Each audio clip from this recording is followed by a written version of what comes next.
How's it going, everybody? This is Jay, your co-host for the Bro Lorem podcast. This episode's going to look a little bit different because it features my mentor, Mike Copeland, in his home, Bingo Bongo Studios. He teaches us a little bit about the differences of running a podcast, the sound, the audio, and the hardships that come with that.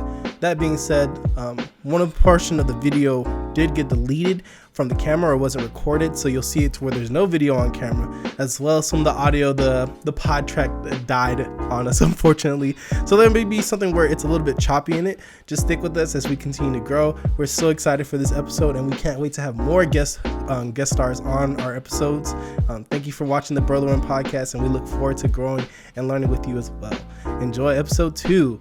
I heard you like Mike. We're live, guys. In 3, 2, 1. Oh, you wanna do the clapper thing? Yeah. What's the clapper thing? Is it like a... You'll see. Yeah!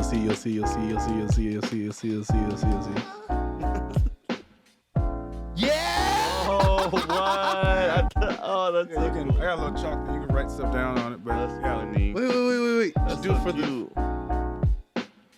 Bro Lorem, episode 2, take 1. Hey. Yo, you got Jay and Eric and Bro Lorem. This time featuring Mike Copeland in the Fantasy Labs.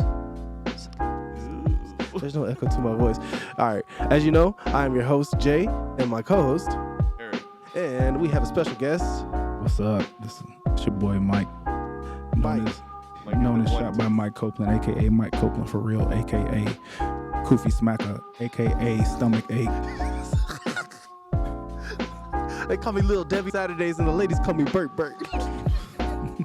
All right, and today we have a couple of interesting topics to talk to you guys about. Well, to begin, let's just get into it. The ones that you're going to hear, you can skip if you want to. Don't you skip, don't you touch it. You better smash that like button. No, I'm joking. Sex education provided versus sex education that we should have.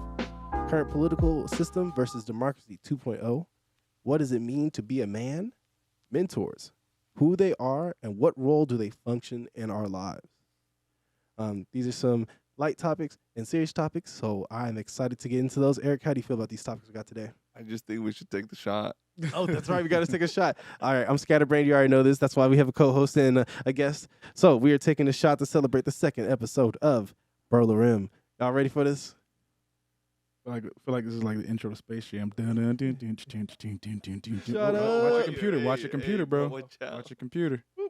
That's my life right there. Hey, 25. thank you for having us. Thank you for real. For having me. Welcome to Bingo Bongo Studios. Hey, that's a badass name. It's actually the name of my house. Woo. Ooh-ha, KK. Okay, but I have to ask, what made you go... How did you decide between going Siri or Alexa? So, here's the thing.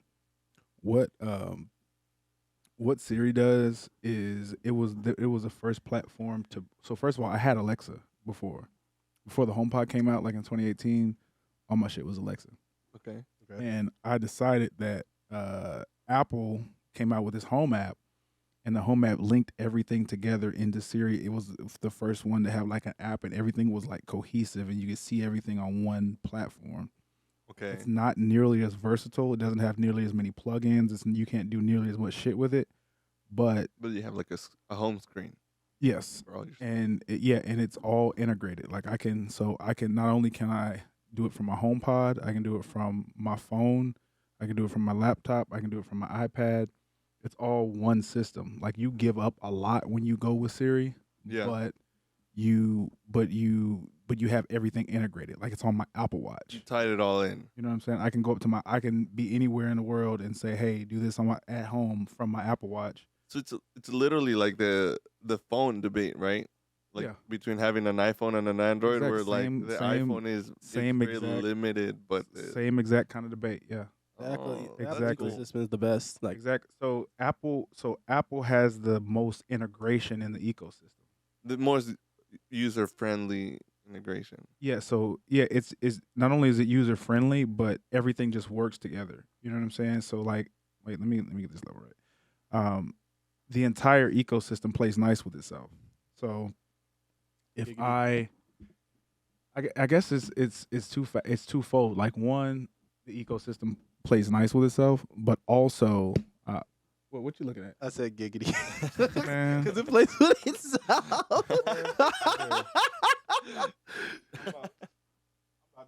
I'm about done with y'all ass. Come on, bro. It's been a fun conversation. No, but that was cool. No, I appreciate that because I mean, I don't have much yet as far as like home integration and stuff. But I mean, I've thought about it. Like, what's the right route? And So here's the thing. I like you. If you wait about another year and a half, Yeah, it's not gonna matter. for real. Yeah. All of the home systems are gonna integrate, and there's this new platform called Thread. I don't think I've heard of this. It's a new platform coming out called Thread. So Thread basically it makes it so easy to just set something up, add it to your home network, and everything just automatically just works together. It's really That's crazy. It's dope. It's dope as shit. So there's a next level. platform called the platform is called Thread. That's like the technology behind it.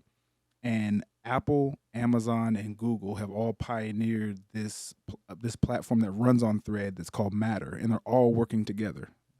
I like the sound of that. Like a Yeah. fusion Because hub. I've always thought, why don't all these companies work together to provide like It's happening, and they're committed to it, because the problem is that a lot of the devices that a lot of home devices they're not compatible. they're not secure. Oh, They have yeah, security good issues. point. Like they'll get like people are hacking people's home home cameras and shit. yeah. Watch your dryers, y'all. So Them dryers, hey, Coming for your clothes. they come from where you least expect it, bro. You get a good point. You'll So be for missing the instance, like panty raid. that's part of the reason why I got Apple, is because they enforce that The security. They enforce the security, like the camera. So I have everything, all the cameras that I have. I'm pointing over there. It's not Yeah, I here. was like, that little blue tape up there. I did have a camera in here, but I took it out for obvious reasons. But no, all of my cameras I had go into a private server. Like I have a server room in there. I'll show you that later. But okay. But for the one that I had, like I could access remote, I hooked it up to Apple's ecosystem, because Apple has HomeKit Secure Video, which they actually provide the security, because the camera wirelessly goes to the HomePod. The HomePod encrypts it, and then it puts it in the cloud. And the keys for the encryption stay on your phone. They never go to the cloud, so Apple can't see your recordings. With every other platform like Ring, all that other shit, they hold the key to it. It's end-to-end encrypted, and the keys stay on your phone. I don't think your average Apple user knows about any of this. They don't. This is like really good information, because people always bring it up. Is Apple really that good? And I'm like, I think they are. So you ever like restored a phone and it made you enter your password? Yeah. Yep. Your password for your previous phone? Yes. So that's end-to-end encryption, right? You're the only person that would know that. So on top of knowing your password to your Apple account, in order to access the end-to-end encrypted stuff that only would stay on your device, right? Which is like your like your passwords, Yes. your all your Siri information, your HomeKit, All your stuff, phone data. not all your phone data, because certain stuff like your emails, and they have like a list of the stuff that's end-to-end encrypted, and the stuff that because like your messages aren't end-to-end encrypted, because if you forget that password, then people are going to get pissed off at Apple for forgetting your messages. So if you back up to Apple Okay, I stuff, see what it's you're not saying. encrypted, but stuff that you can stand to lose, like your passwords or stuff that is very, very The sensitive. delicate stuff. Stuff like I walk around the house naked. You know what I'm saying? Yeah, you don't want that going over. no, you don't want that viral. Exactly. In a Ring camera, Hey, they hold the key to You it. might So make like, a couple mil out of that, bro. yeah. Cheeks of the Week video So- featuring Michael Copeland. Right. Yeah. So that's what I'm saying. Like, I don't want anybody, an Apple employee, to be looking at my wife naked. You know what I'm saying? Yeah, no. Someone else has your OnlyFans. No, I've actually, part of what sparked me to like get into all this and like actually care about it. Yeah. I was at the American Express Lounge. I'll never forget this day. I was at the American Express Lounge in Houston George Bush Intercontinental Airport, and like this is back before everybody went there. It's like a whole debacle. I canceled my card. I don't do it anymore. But Oh. it was a bunch Whoa, of, I need to know more about this. no, there's a bunch of rich motherfuckers in there. I was talking to a venture capitalist, Okay. and he told me he was in some meeting with like some Google engineers, and internally like this shit doesn't get out, and probably shouldn't say this on a podcast, but fuck Google. The biggest thing that engineers get in trouble for is looking at accounts that they shouldn't. So like they look at like random accounts or like people that, because the engineers that actually make the software have to be able to see all of that, like high level engineers to keep programming to program it. Because if you're manipulating data and testing it and improving the software, you have to be able to see the data that's actually in the account. Feedback. Yeah. So there's certain people at Google that are able to look up an email address that they know. Whoa. And see all your shit, all your searches, all your photos you've uploaded to Google, all your communications, everywhere you've been, your location history, all that shit. So okay, so that's like behind the doors information, and only certain people are supposed to have access to it. But the thing is that never hits the news because HR deals with it because it's an internal issue. That's cool. So, I mean, that's a good point because, like, y'all hear that, Apple haters? so the point is that don't, like, anything that you don't want somebody else to see, you encrypt it before you send it up to the cloud. So like that's why I use tools to like encrypt my files so that like even the providers that I send them to can't see it. See, but it's hard though because like not your average person knows about encryption. Yeah. Right? No. So like, and not only that, but there's like a pay gap. Yeah. To get all the tools to be able to encrypt your information or just your life. No, there's tools you can get for free. Oh, is there? Oh, see, okay, so that's how little I know, bro. Like, I don't even know. You can get what is it? Or you can pay like $8 for what is it? There's an app called Cryptomator that I use. Hey, that's a pay gap, bro. Some people struggling with for those $8. Oh no, I get it. But if you don't want to use that, you can use Box Cryptor, which is free. Okay, there you go. Yeah, Box Cryptor is 100% free, and so I have like everything that I have in the cloud, like all of my tax stuff, all my files, I have it on the cloud. But the provider that I use can't see it because it's encrypted on my machine, and it's like, so what it does is there's a program that runs on your machine, and it's transparent to where anytime you see it, it's unencrypted. Anytime it sends it to the cloud, it encrypts it. So all they see is like random ones and zeros. So anything you're creating is automatically encrypted. Yeah. Because it runs a container. Level. It runs a container on top of your file system that anytime it goes through that container before it hits your file system, it encrypts it. So before your computer even sees those files, they're all encrypted. You should start a YouTube channel from this, bro. He has one about this, bro. Everything. Yes, it's called. I need to look into this. I started a YouTube channel. It's called Tech Tips and Tacos. Super good. And you talk about all this in there. I started talking about that, but like just the amount of time that I have to spend making YouTube videos to the level that I want, like it takes so much of my time that I just don't have. I mean, I might not have ran into it before, but I don't think I've ran into this information before. And he breaks it down in a way that anybody can understand it. That's what I'm telling you. Yeah, dude, because I mean, honestly, like your average person isn't worried about encryption, right? Mm-hmm. But like you said, in a year or two, it's gonna be such a huge thing that like. Mm-hmm. I mean, it's gonna make the difference whether you, like, how far you start in the race. So the thing is that like the average person doesn't know or care about encryption because it doesn't necessarily affect the average person. Most people don't worry about it because if somebody sees it and you never find out that they saw it, then you're okay. Then you don't really care, But if I got a dick pic that I send up to the cloud without encrypting it, I know there's a likelihood that somebody's gonna see it, however small that is, But I mean, you say that as being like okay, but the thing is like, every average person has the potential of becoming someone one day, right? Mm-hmm. Or something big that will bring the attention to them.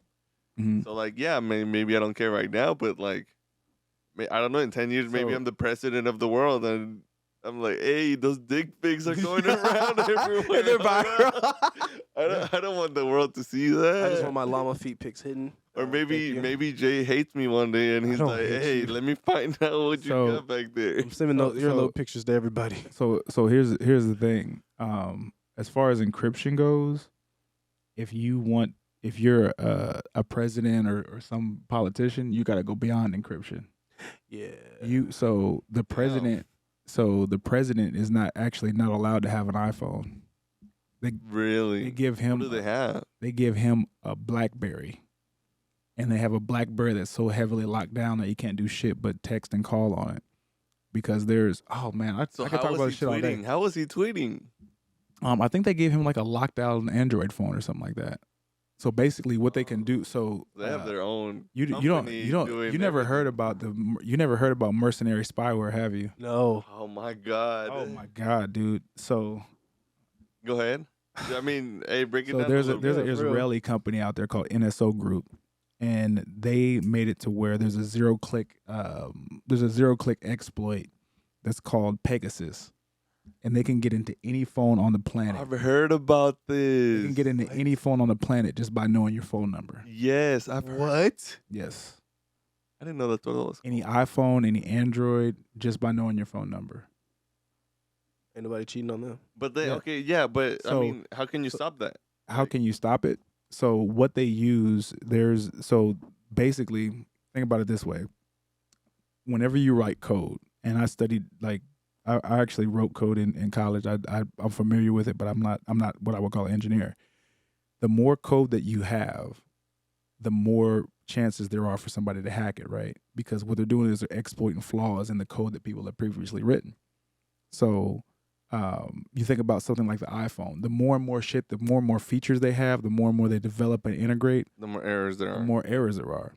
So what they do is there's thousands of people who work for these companies that their only job is to find one error, and all it takes is out of bounds memory, like the way that, and it gets down to like the hardware level where like you get to where like how the actual CPU inside of it is addressing memory at a 1-to-1 level, right?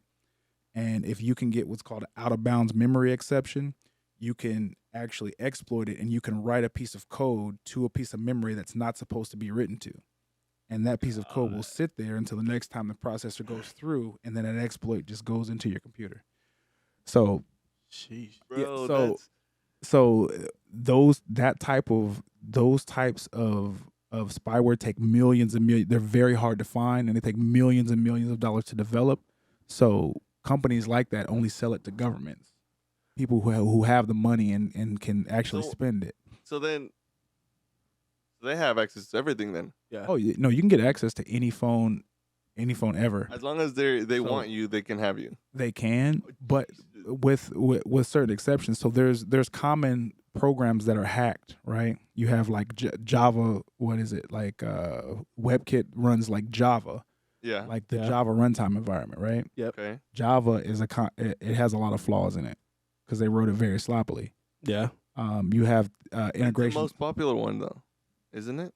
It used to be the most popular one. The newest one is Python. That's the one that's. But I mean, okay. So, as far as a programming language, yes, but the Java runtime environment is still more popular than just flat out Python. Python is a programming language. Yes. Java is kind of like it's an entire ecosystem. You got like Node.js, you got JavaScript, you got because I feel like Python is popular now, but Java has the longevity. It's been there for a long time. The popularity. The thing is, Java's been around so long that it's in a lot of the server systems that people are coding. Yeah. So a lot of those older server systems that they're not fucking updating or keeping tabs on is written in Java. Bro, so I mean, it's pretty much just a race between the company and the people that are trying to abuse the code. So here's the thing.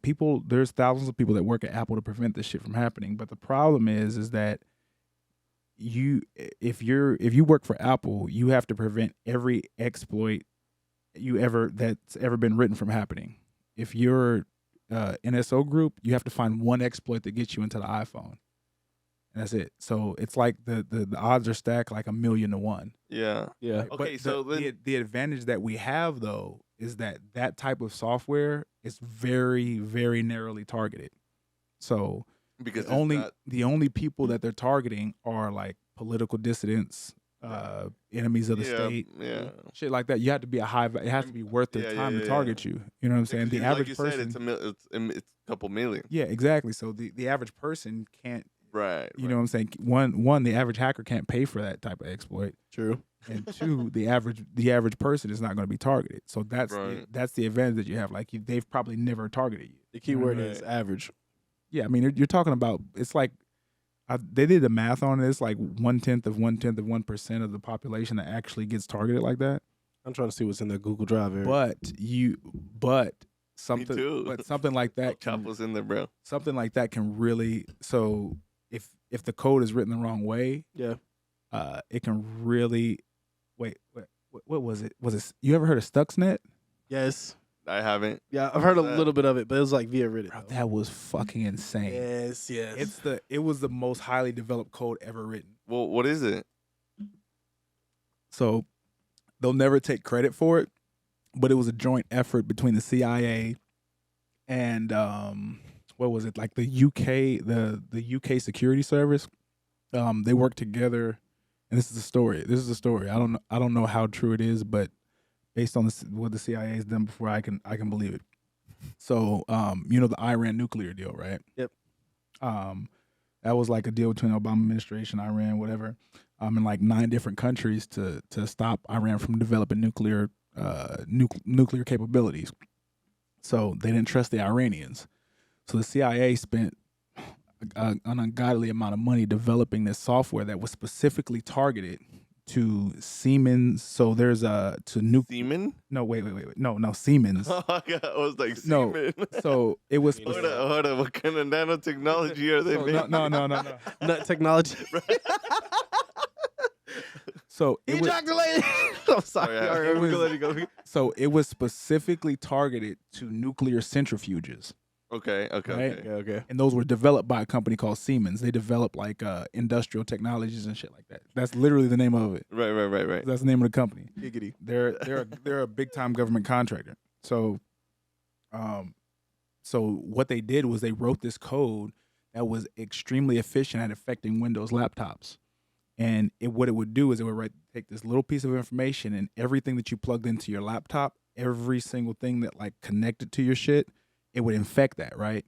But what would happen is it wouldn't do anything. It would just sit there. So it infected like 30% of all Windows devices, and like USB drives and everything that would connect to a Windows device. Yeah. 30% of all of it was so efficient at infecting machines. It infected like 30% of basically every Windows laptop in the Middle East. It infected it, right? Mm-hmm. So it was waiting, and it would recognize when it was connected to a Siemens centrifuge, which was updated by a Windows device. They would have to program it that way. So because of that, they actually had somebody that took a thumb drive, inserted it into a computer that was connected to these centrifuges. And because of that, they infected every centrifuge in Iran. And what would happen is they have to spin at a certain rate, and it would trick the centrifuge into spinning faster than needed to, busting the little uranium things that they were trying to spin out, and it would report back the correct data. So they didn't know what the fuck was going on for years. Oh my God, bro! And it basically delayed the Iran nuclear program for like 4 years. Oh my.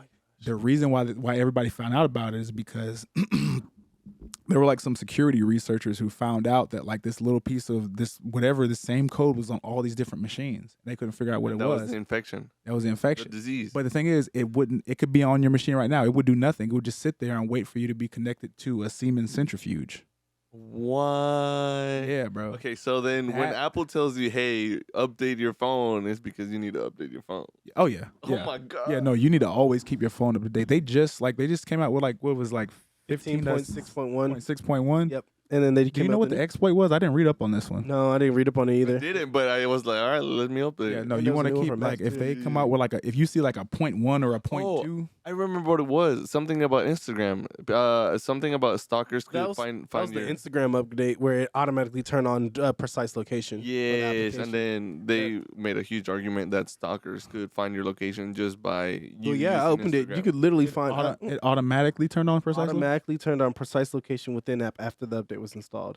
And I was usually iPhones have a UAC control where it shows you when an app once allows for permission or anything like that. It turned it on, and everybody else was getting upset about it. What? And I was like, oh, okay, wow.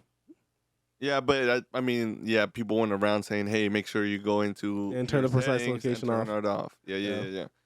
I couldn't confirm it for my own because I didn't have it on. You know something funny? What's up? That same company I was talking about, NSO Group, people they got really good at getting metadata from iPhones without having to go through Apple's permissions. Yeah. So So what happened was Facebook approached NSO Group about the code that gets the metadata. They tried to figure out what it was, so they could like license it from NSO Group and steal metadata, bypassing Apple's That permissions. just sounds like a lawsuit, though. Yeah, but the thing is, NSO Group said no. But I mean, if they had said yes, If they had said yes, oh yeah, it'd be a fucking lawsuit. They'd be fighting in court right now. Yeah. Yeah, they fucking approached them That sounds because like a big Apple mess. because Facebook makes their money on your data. right? You know what I I'm mean, saying? yeah. A lot of Google in Yeah. general makes money on data. Exactly. That's crazy. I can talk about this all day. Everyone, You know- that So- comes to say that no one's untouchable, No, fuck no. No one is. bro. So That's crazy. You ever you know how like they have all those programs out there that block like trackers and shit? Yeah. Yeah. Exactly. Like, Yeah. bro, It what doesn't- can you really use? You can block the trackers, but basically they came out with a different way to track you that that is really hard to avoid. It's called what is it? Browser fingerprinting. What it does is they don't give a fuck who you actually are. They give a fuck about like knowing when you connect to shit. So what they do is they take every element of your browser, right? How it renders certain pages, how fast it is, the screen that the different stuff that like websites automatically send out. Like if it's on let's say it's a desktop browser or a phone browser, you know, the version of whatever that you're using, you know, the length and the width that it's rendering at. Jesus. Your IP address. They take all of that information, and because they have like 30 different points of information, they can narrow down who you are based off of the information that your browser has to send them. This is information that your average person has no idea about, it. bro. Yeah, That's stupid. Like they can browser fingerprint. That's what Google is doing now. see, They still have those trackers to kind of be like, oh well, yeah, they're blocking us, but they're doing browser fingerprinting. but at the same time, like, how much does it matter How much does it matter? that whether they know or not? Well, 'Cause, like, I mean, at the same point, like, the whole point of it is that it's something that you didn't necessarily consent to.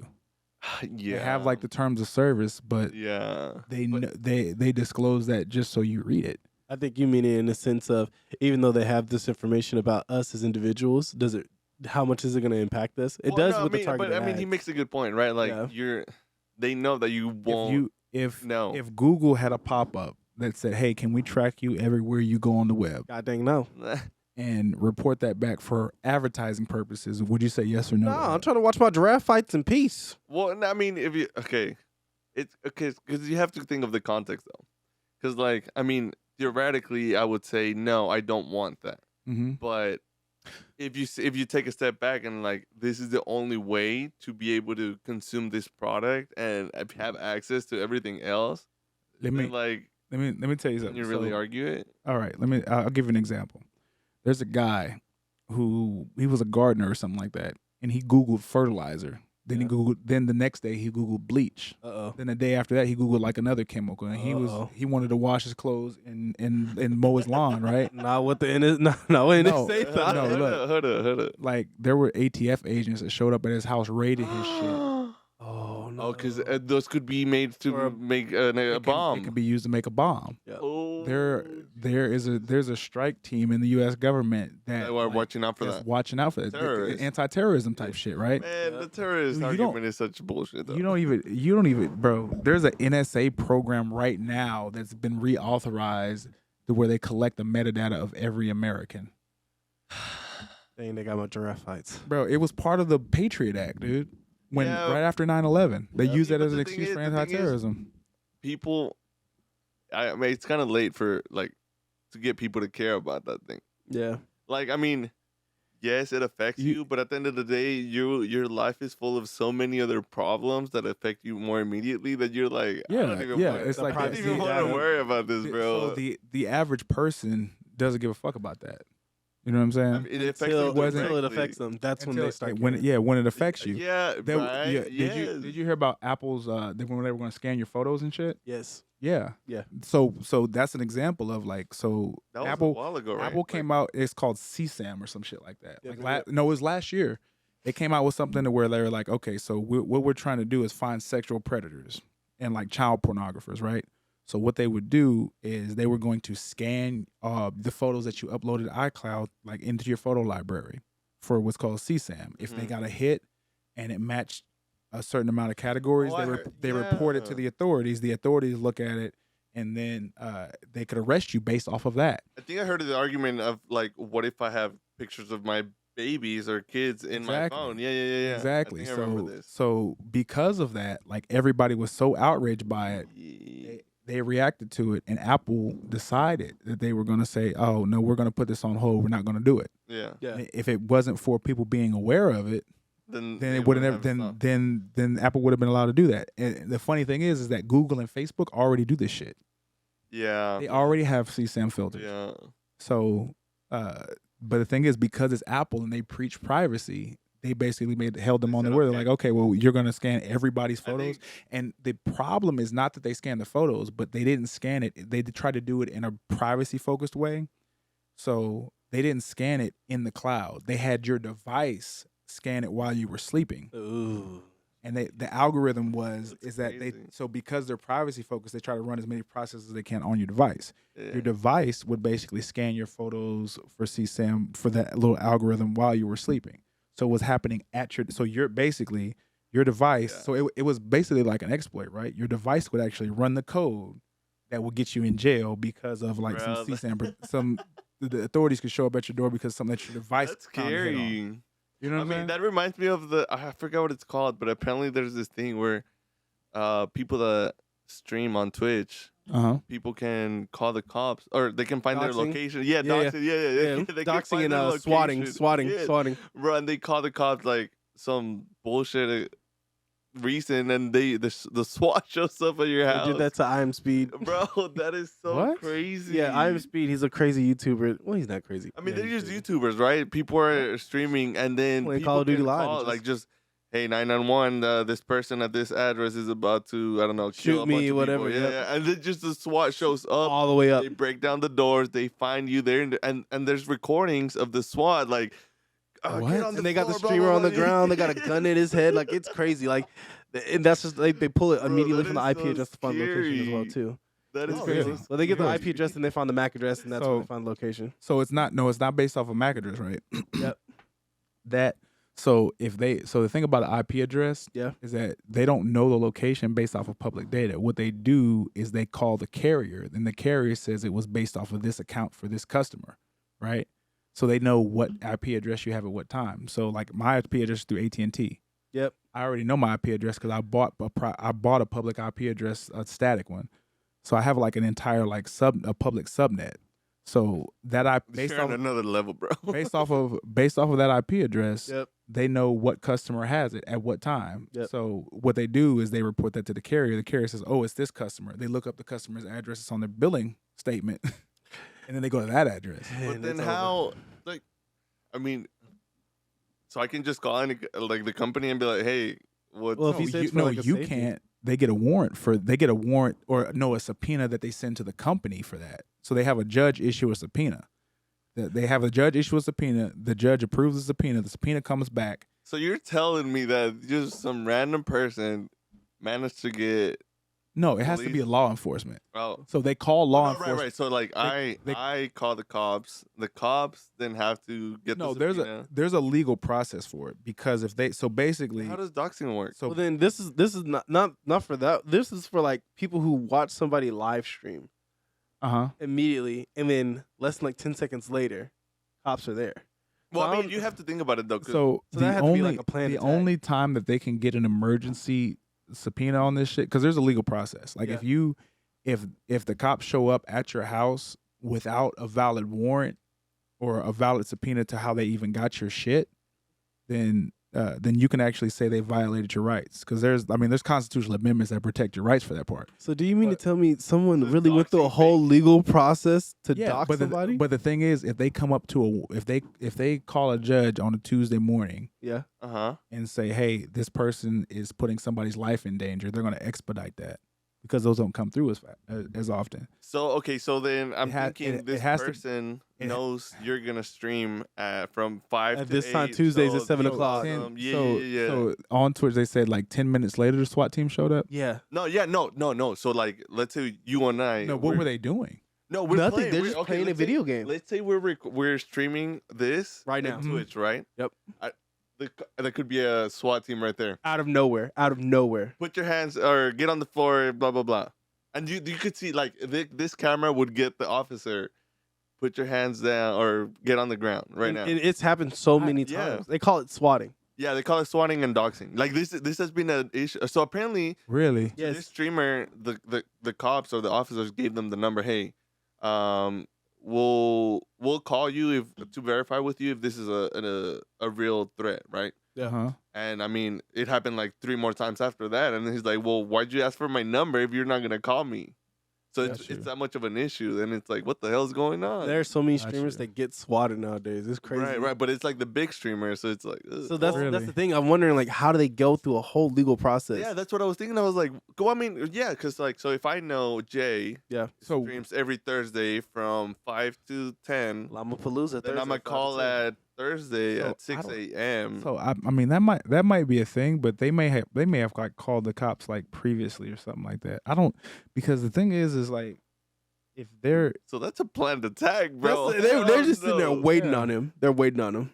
There's like, all right, we're gonna swat him on Thursday. Well, maybe the thing that I might be thinking about is that there might be a bunch of people that get together and say we're gonna call the police. And so then multiple people in like a magnitude call it, and then the SWAT happens. Yeah, but the thing is, like, in order for them to legally be able to do that, like they need a warrant, and the only way that the police can bypass that is if they prove that somebody's life is in danger or like evidence so is like destroyed. 10 people calling at the same time. Yeah, sounds like enough evidence. It sounds like enough evidence for the police. Like it's like it's the same concept. Like like police need probable cause to search your car. Yeah, like you can't blame them. Probable cause is if they smell weed, they don't need a warrant for it. Oh my god, you know what I'm saying? Fun times. It's the same type of shit. It has to be basically it has to be one of two things: either somebody's life is in danger, or evidence for a crime will be destroyed if they don't do it right then and there. So then it's probably the evidence for a crime. Yeah. So it's bro. I mean, there's laws about. It just shows that all those people are hating, bro. They're definitely hating. I hope that does not happen to us. I hope that doesn't happen. What if we're in the middle of a podcast? Like, get on the ground. I mean, that's scary though, right? Because like, if for whatever reason you're an aggressive person or you don't know how to stay cool, yeah. And you can die. up, bro, you getting shot, bro. Yes, you're like, what the fuck? And then I'm chilling, bro. I'm throwing the hands up. Please don't shoot me. I'm too handsome to die at this age. I'm like, Jay, what's going on? Like, I'm gonna look at you. I'm like, I fucking knew it. It's the llama pictures. Oh hell, bro. Right. That comes to show, but like, I think now the integrity of people is like all over the place. What's in the garbage can? What do you mean all over the place? I feel like the internet has just like taken away the value of someone's integrity. So like your own integrity, bro. So here's the thing though. Here's the thing about the internet that I've realized, right? So a lot of what's on the internet is shown to you algorithmically. What happened is a lot of platforms like Spotify, Facebook, Instagram, Twitter, whatever social platform you're on, even the news, they figured out that putting a value on engagement and clicks is more important than what's actually happening, right? It's more important for the money. More important for the money aspect. Money. Exactly. Yeah, that's why Instagram is shit right now. Yeah. Because what they figured out is that. I mean, so you think about it like right. So if they get you to look at a photo, right? Yeah. Takes maybe 5 seconds before you scroll. If they can quadruple. They get that 6 seconds, bro. They're like, we got them. They can but here's the thing though. They can quadruple their engagement if they get you to look at a 30-second video. That's why you're seeing such a push for reels. Yep. That's why you're seeing such a push. That's why TikTok grew so much because they realized they figured out that exactly. Algorithm. So that people spend so much more time on TikTok. It's a marketing concept called stickiness, right? Yeah. People spend so much more time on TikTok because it's engaging, and they're able so basically the metrics that you have for when somebody looks at a photo, you can time that, right? Yeah. But with a video, you can say, okay, they spent exactly this long on it before they clicked off. And every time you scroll before the video's finished, they say, okay, well, there's a score, and they say they value it this much. Yeah. And everybody puts hashtags on their shit. So they're basically building a profile on you. And if you notice, like TikTok and Instagram and all the shit that they show you gets more and more interesting the longer that you spend on it. Yeah. You see what I'm saying? See, this is what, okay, so there's this huge argument that is social media bad, right? Uh-huh. But I don't think social media is bad. Because, I mean, no tool, I don't think any tool is bad, So, right? It just depends how you use it. And the thing is, social media is just a reflection of what your interests are. If you're interested in fights, you're gonna get like 10 fights in a row. That's gonna keep you engaged. Yeah, yes. That's one side of the argument. But What was the other side?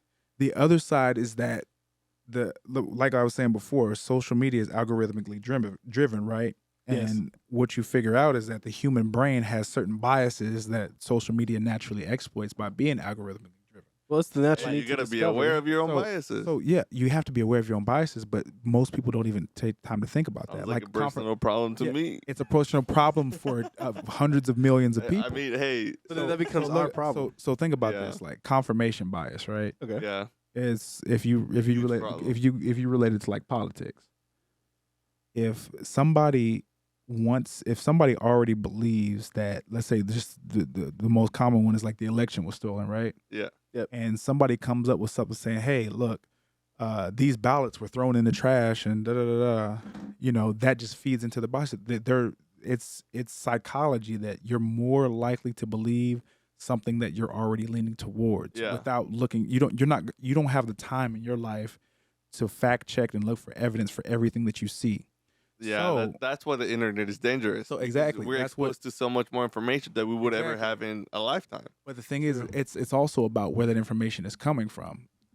With social media, where people spend more time now than ever compared to traditional news sources, which actually have to answer for the things that they do. They don't necessarily have to be correct every time, but they at least have to answer for the things that they do wrong in some way, fashion, or form. Well, but then you get into the argument of freedom of speech, though. No, it's not. No, I'm not saying that you should limit it. I'm not. No, right. Oh, right. Okay. Yeah, so I'm not saying that you should limit. There's really no good solution here. Okay.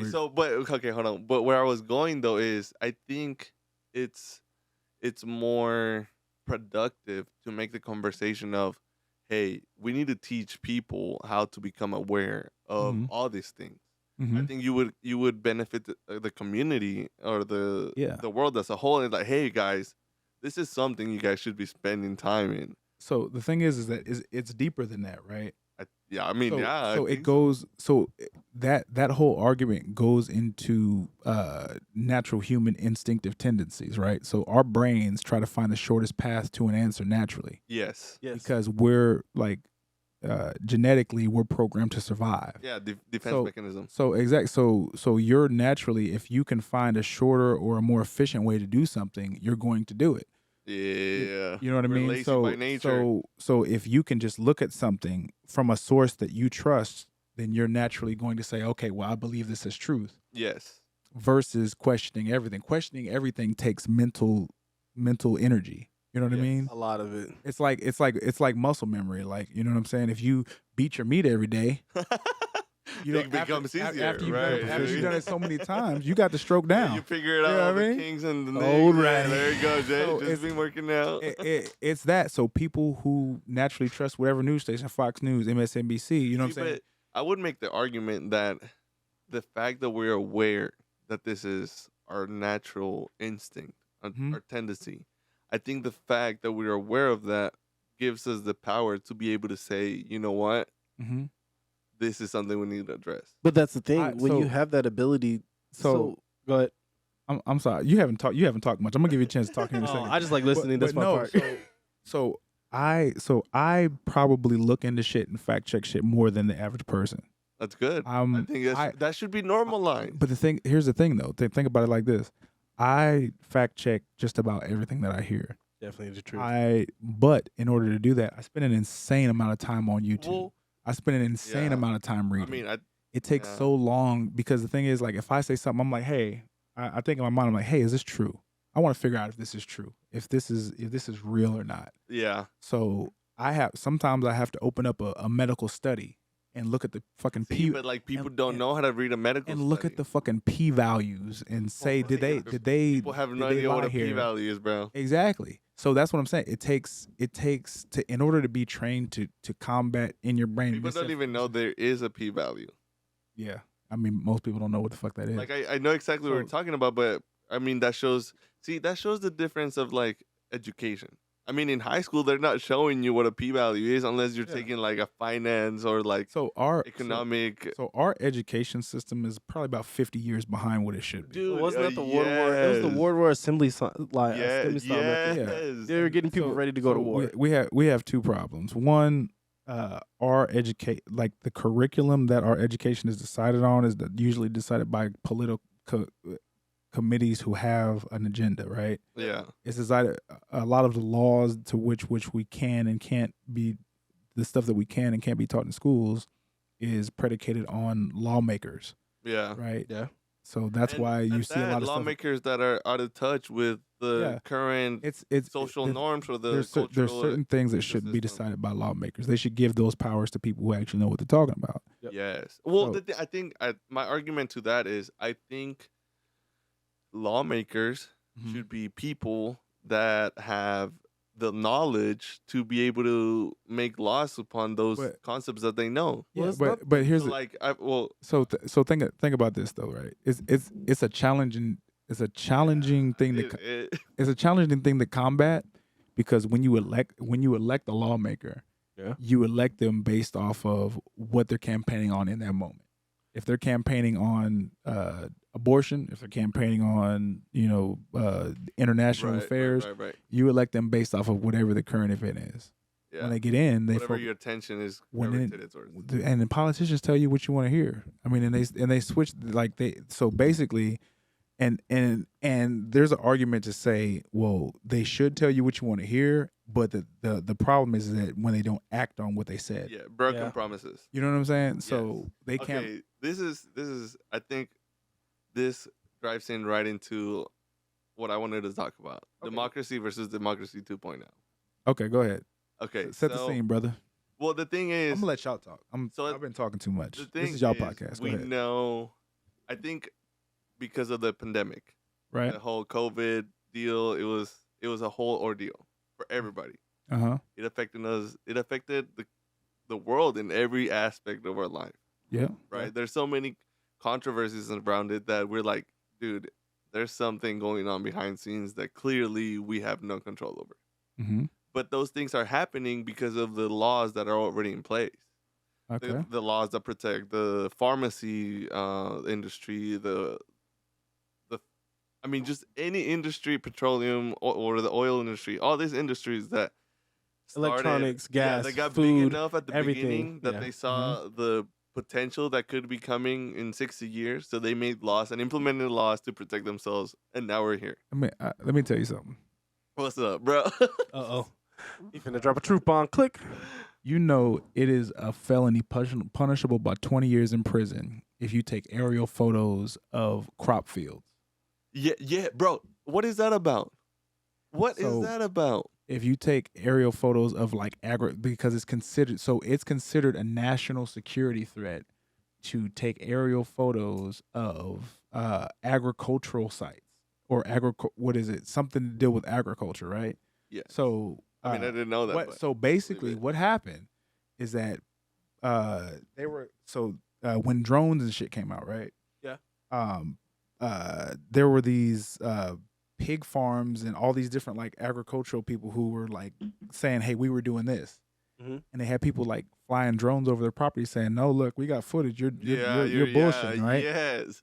So they lobbied Congress, yes, saying, "Hey, this is a threat to our national security." Got them to pass some shit that says, "Hey, it's a felony punishable up to 20 years in prison to do this."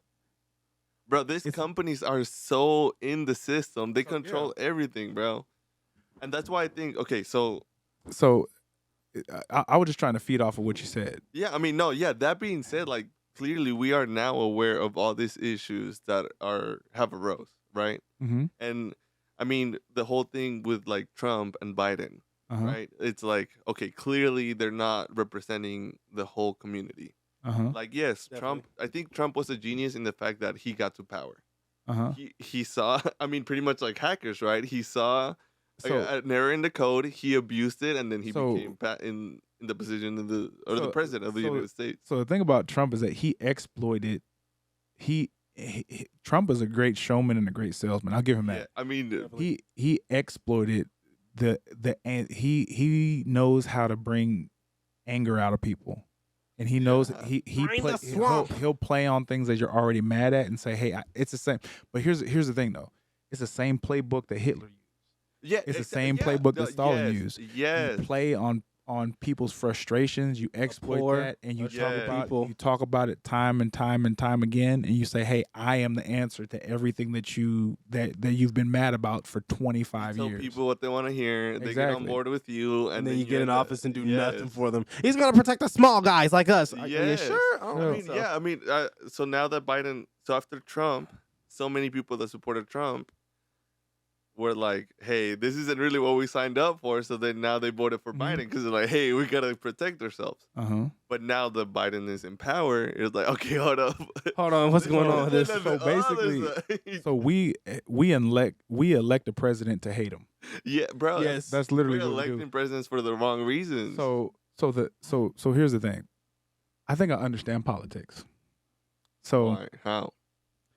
Here's the thing. Okay. Go. Hit us. Here's why you've seen presidents go Republican, Democrat, Republican, Democrat, Republican, Democrat.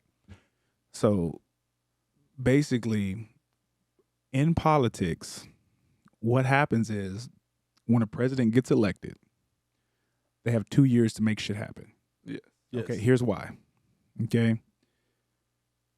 It's more in the opposite party's interest to make the entire country hate the current president than to actually get shit done. Okay? Yeah. Look at Obama in Benghazi. That was a firefight where 4 people, military operatives, died.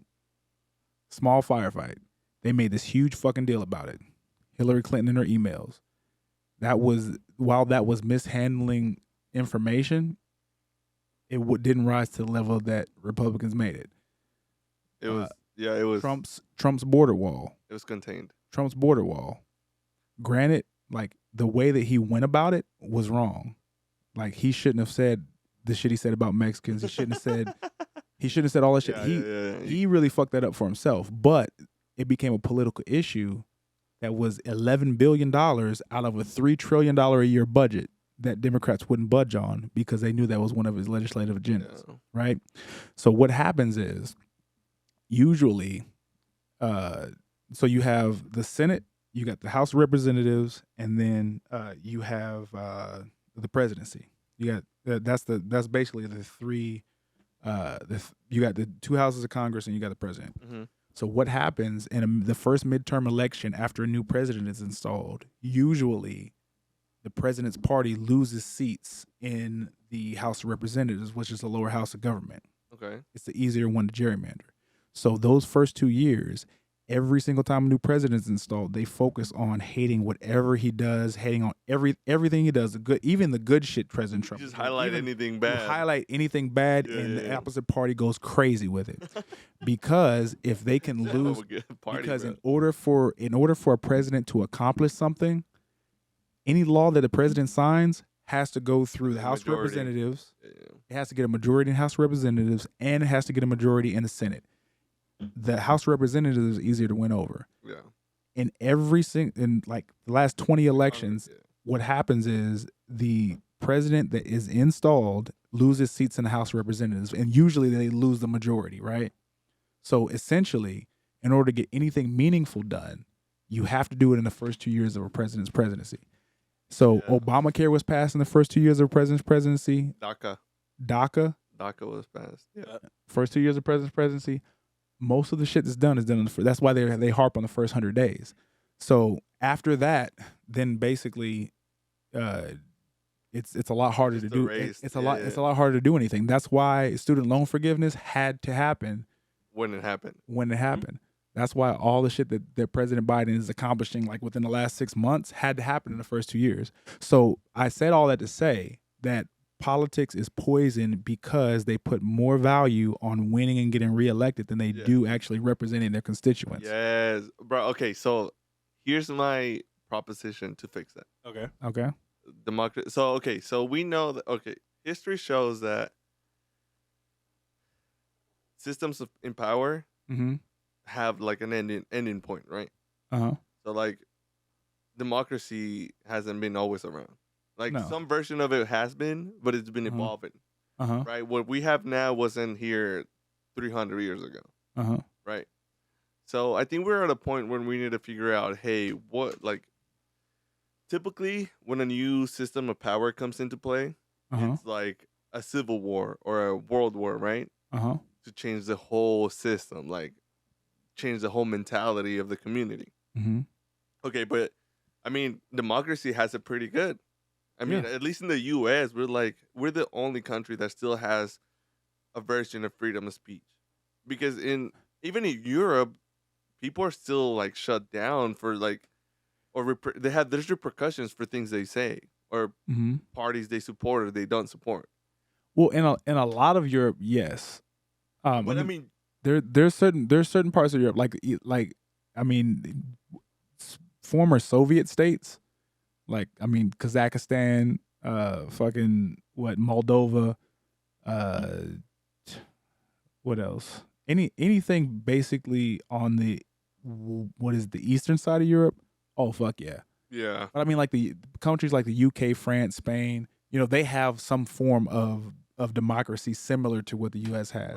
Right. So all of these countries. So what is it? The U.S. is the first modern democracy, right? Yeah, it is. So it's the first modern. So it was formed like 1776, whatever. Declaration of Independence. 1787 was the Constitution. Don't quote me on that. I know we're on a podcast. It's one of them motherfuckers. You're good. But no, basically Right, all of these countries. Was it 1776? Yeah, that's the Declaration of Independence. But I think look at when the Constitution was ratified. I think it was 1787. Well, I mean, But here's the thing though. All of these democracies got to look at the U.S. and say, here's what we want to do. Here's what we don't want to do. So in my mind, where we're talking about democracy 2.0, like countries like Denmark and Sweden and Switzerland, they're democracy 2.0 because they said, hey, you know, they were formulated after the United States. They said, hey, you know, this is fucked up in the U.S. Let's make what they did, but make it better. Yeah, but see, the thing is though, so I think where it gets lost in translation or transition is there's still bias in that, right? I mean, because and that's human nature. Everyone has bias, whether we want it or not, whether we're aware of it or not. There's bias in it. No, I agree with that. Right. So, and I think, I don't know if it's a fact, but I feel pretty confident when I say we're the only country that doesn't, like, the citizens don't get shut down for just speaking their mind, whether it's against the government, against anyone. Like, we're the only ones that there's no repercussion if you speak out against something that you don't like. So we're like, there may be social repercussion, but the government is not after you just because you said, oh, the U.S. sucks, right? Yeah, I mean, no. I mean, in let's see. No, I mean in England and in the UK, they have a resolution for that. I believe they protect freedom. The thing is though, so there may be. I mean, you got there may be lost, but okay, for example, in Mexico. I mean, you can't. I mean, in the UK, I'm sure you can't say fuck the Queen. Right. Okay. Yeah. You know what I'm saying? Right. So in Mexico, there's this huge problem where, like, there's reporters being killed left or right. Article 10 of the Human Rights Act 1998. Everyone has the right to freedom of expression in the UK, but the law states that this freedom may be subject to formalities, conditions, restrictions, or penalties that are prescribed by laws and are necessary in democratic society. Versus via UK News. I mean, other than you can't scream fire in a crowded place. Yeah, like, so that's the advantage of having a democracy that was formulated 300 years ago, is that they just said, hey, the right to freedom of speech shall not be infringed upon. That's all they said. They weren't detailed with it. That's all they said. Right. So it's like freedom of speech, nothing else. Like you can't impute on freedom of speech. Like they reserve that shit in whatever article for like specific exceptions, and that's open to interpretation. So right, but I mean, okay, so like in Mexico, so there's this trend. If a reporter speaks out something about the government, days later they're gone. We assume they die, but some are found, some are not. They're just gone, right? So I think my solution to this is so the problem is there's only two parties. I think that's that's one of the main problems. Okay. There's no really variety. There's no really competition. I think competition drives quality. Yeah. If there's enough competition, hey, I'm gonna try my best for you to pick me. Right? That's the whole thing with the iPhone, with all these phones. Like, yeah. I'm making you to trust my product. So I think what needs to happen is,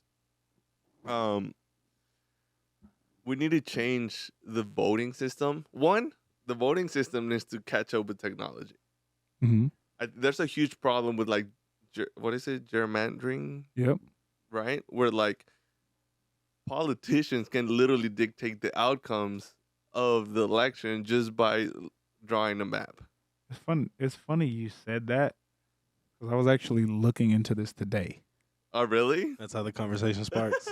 Right. But that's the thing with an up-to-date voting system. That'd be a lot more honest, and I don't think they want it to be honest. That's the thing. So that's why that's my argument for democracy 2.0. So then that means with democracy 2.0, it's a more transparent government.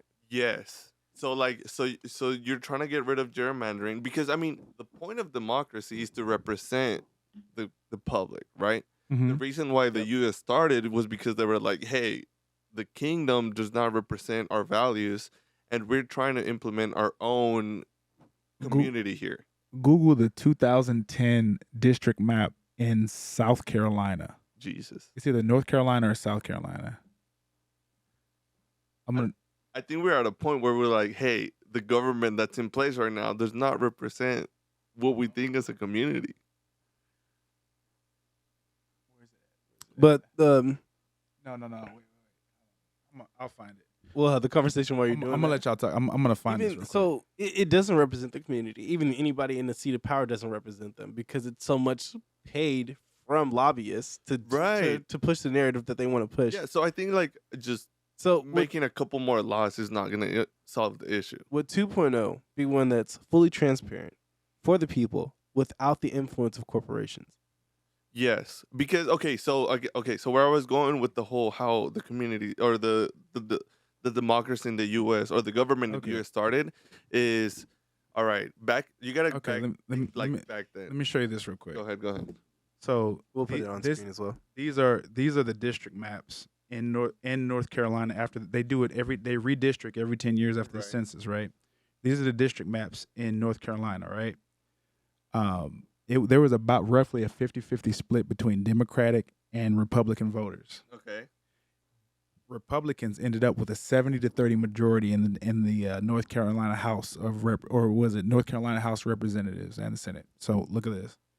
So you see this little squiggly line right here? Yep. Yeah. They districted that as a and they actually went to the Supreme Court and got this overthrown. Yeah, but there was a whole case about this. This was a Democratic district, and what they did was, since it was contiguously connected, it captured like 75% of Democratic voters in the state. There was like this district, and there was another this right here, this squiggly district right here. Those were the only two Democratic districts the only two districts that won Democrat in the entire state, even though it was a 50-50 split, right? So what happens is that the party in power just basically gets to choose the voters because when they vote on how to redistrict. Dumb. Exactly. That's so dumb. So my version of a democracy that I have a lot of respect for is Australia. And here's why. Australia has an independent commission that chooses their districts. What does that mean? Independent commission. Party. No, I mean, yeah, but like, how does that? So basically, what they do is they redistrict based off of population, not party. Yeah, that sounds more promising. Redistricting is 100% in America based off of how they think those people are going to vote. Okay. They evenly split the districts based off of population. They don't even look at party. They say, okay, well, this geographic area has to have the same amount of people in it as the one next to it, which has to have the same amount of people in it as the one next to it. They make exceptions for like big cities and shit like that, but for the most part, they have an even split, and they actually. What's the purpose of dictating, like, with what a district is going to vote towards or lean towards? What's the point of dictating it? Yeah, like, or predicting it. Because you control the flow of the vote. So essentially, like, so if you, let's say you have a Democratic voters here and Republican voters in this city, right? Yeah.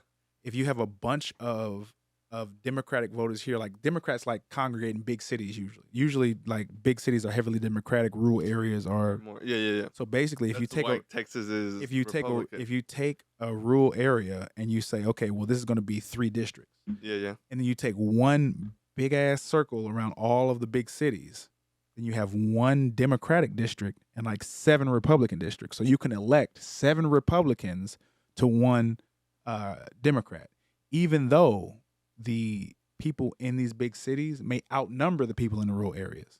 So essentially, so what they'll do is on the state level, they can control these houses of Congress by redistricting and choosing their voters.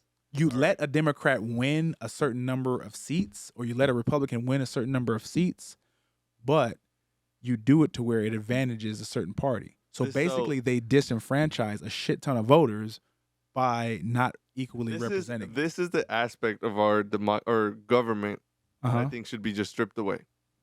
Yeah, but if you create a void, you got to come up with a solution. Right. Okay, so again, the purpose of like how they established the government was, okay, it doesn't make sense for all these like people that live in Massachusetts to go to a building because there's no travel expenses, right? Because back then, like, travel was so expensive. If you didn't have the means, like, you just couldn't get to where you were, and especially like by horse or whatever. Not everyone had carriage, not everyone had horses. Like, and I'm just putting myself back in the day. So they said, hey, you know what? Jay's gonna go represent 150,000 people.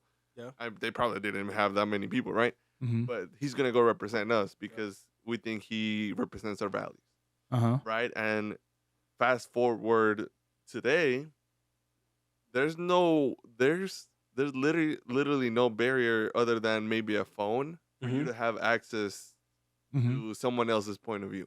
And now they have affordable internet for everybody. Yeah, so I think one of the main things is like our government has to upgrade in the sense that they need to use the tools that are available. So like things like, I think they're not the best version of what they could be, but things like Discord and Twitch, like they bring thousands, if not millions, of people into one place, and you can have polls, you can have a conversation. I mean, it's kind of chaotic just because of the nature of it. There's so many people in it. You can have everything that you need without having to have someone represent you. You're representing yourself just because you have a spot in that platform. Right? So I mean, I don't understand why the government hasn't caught up to that. Like if the point of a representative if the purpose of the representatives is to represent your values because you do not have a presence in the podium, and now we have a solution for that, why aren't we making that switch? Right? So okay, so now that's why I think democracy 2.0 needs to happen. That's one point. And then the second point is I think the whole party system is messed up because so you have all these conservative values in one side, you have all these liberal values on this other side, where in reality the average person is like in the middle. Like, yeah, maybe I don't agree with abortion, but I don't really agree with someone. I should tell someone what they want to do with their life, or yeah, I don't really agree with guns are your choice. Do whatever the hell you want to do with them. Yeah. Like, I don't really agree with people. Like, 18-year-olds should have access to guns, but I want to fund the library. Like maybe if the library needs some protection, they should have a gun kind of So thing. you're saying democracy 2.0 is not party-centric because not everything is as black as white as parties paint them to be. Right. So my idea is we create some sort of like competition. Well, originally in the democracy itself, wasn't it? I think it was Thomas Edison. I forgot who it was, but they said parties would be the death of democracy itself. Yes, because I mean, we're our worst enemy. Definitely, because right? you ignore the best parts of the opposite ideas because you're so focused on hating them. Winning. You're so focused on winning rather than doing what's right. Exactly. So so if you look at government in a business, the more variety you have in companies, the better it is for the consumer because they're going. You have to assure they have the best experience with your product, so they keep choosing it back and forth. Right? Kind of like how Apple's very diverse, where you have phone, a tablet, you have cameras, you have everything you need. Say what you will about the ecosystem, but it's more diverse. The product that they offer, it's like the best version. Like the Apple headphones are gonna work with your iPhone, and it's gonna work with your HomePod, etc. Right? Yep. So my idea is. The new party system is you open it to the public. However many companies want to compete, you're welcome to it. But the new election process is going to be some sort of competition. Right? Everybody can sign up. We can make our company right now and, hey, we're going to present a representative. And, all right, so by December 1st, all the sign-ups, it's a sign-up deadline. So now you present all these 10 companies for the sake of the argument. So you're talking about companies. I just say companies, an organization or individuals, not companies. So you have the Republicans, you're gonna have the Democrats because those parties are clearly already alive. Then you have the liberals, you have the Trump third parties, the different, etc. Yeah, I mean, and call them what you will. Also, not companies, but ideological parties. Yeah, just parties. There we go. Just parties, and you're gonna have your LGBT community wants a representative, whatever. Anything. So, it could be your unicorn representative, right? But the idea is, or my idea is, by you allowing this sort of competition, now you leave it up to the public. So, okay, and this is a question that I don't know if you might have the answer to. I haven't really looked into it because whatever, but it's something I've had in mind. Is there a requirement of like how many people in the nation have to vote? No. Like I know that like you have to have the majority of the vote, but like, okay, so I don't think you might be aware of this, but you might not. But there's this movement that this TikTok influencer or whatever started. His name is Carlos something, but he's a very, you could say, influential person in the immigrant community because he's fighting, like he's calling out Biden like, hey, I gave you my vote. You said there was going to be an immigration reform within the first 100 days. Now you haven't done anything. You don't even talk about it anymore. What happened? Right? So he started this movement with like, no reform, no vote, right? And his whole argument is like, hey, you can't break your promise anymore. I'm tired of you breaking your promise because I gave you my vote based on this ideal that you told me you were going to do, and nothing has happened, right? And, a lot of people are like, well, no, that's kind of dangerous because not voting, it's pretty much voting for the other party. And, well, yeah, maybe. I don't understand why there's no requirement of like people voting like that. Okay, there we go. Okay, cool. I don't know why there's not a requirement for people voting because like if not enough people agree with what's on the table, like why would that not be recognized?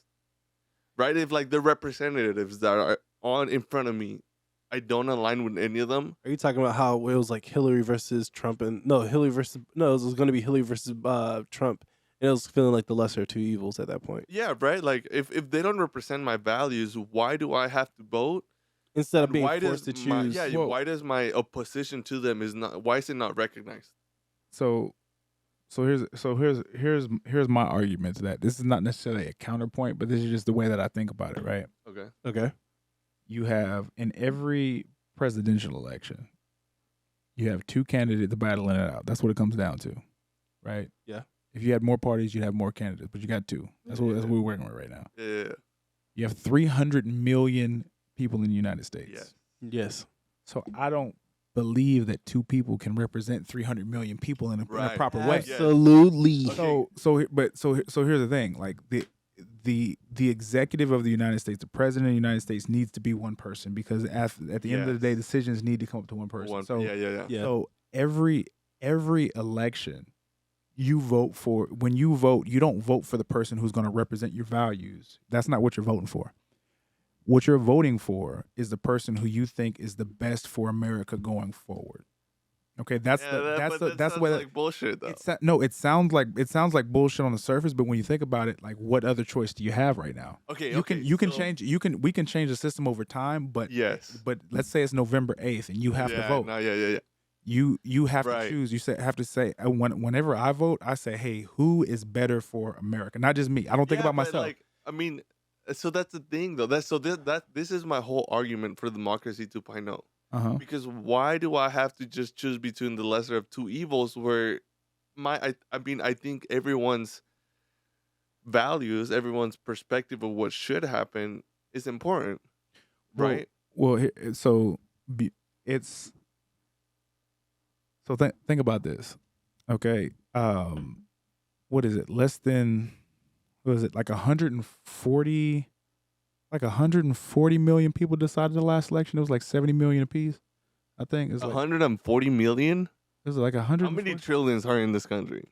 There's 300 million people. I think about, like, the voting rate is like 50-60%, something like that. Okay, so that's another point. Like, so clearly we're like, so there's definitely not enough turnout in vote. Like, I believe everybody should vote. If you can vote, you should. Yes. Right.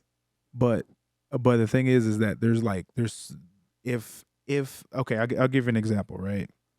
Just in Democratic elections. Not to interrupt you, but it was 155 million people turned out. How many? Out of how many? So it doesn't tell me how many, but if we look at what's the U.S. population right now? I'm doing it from the last U.S. census. So you in this census, you have to discount everybody under the age of 18 too. Ah, damn. That is a good point. So that's the thing you have to consider.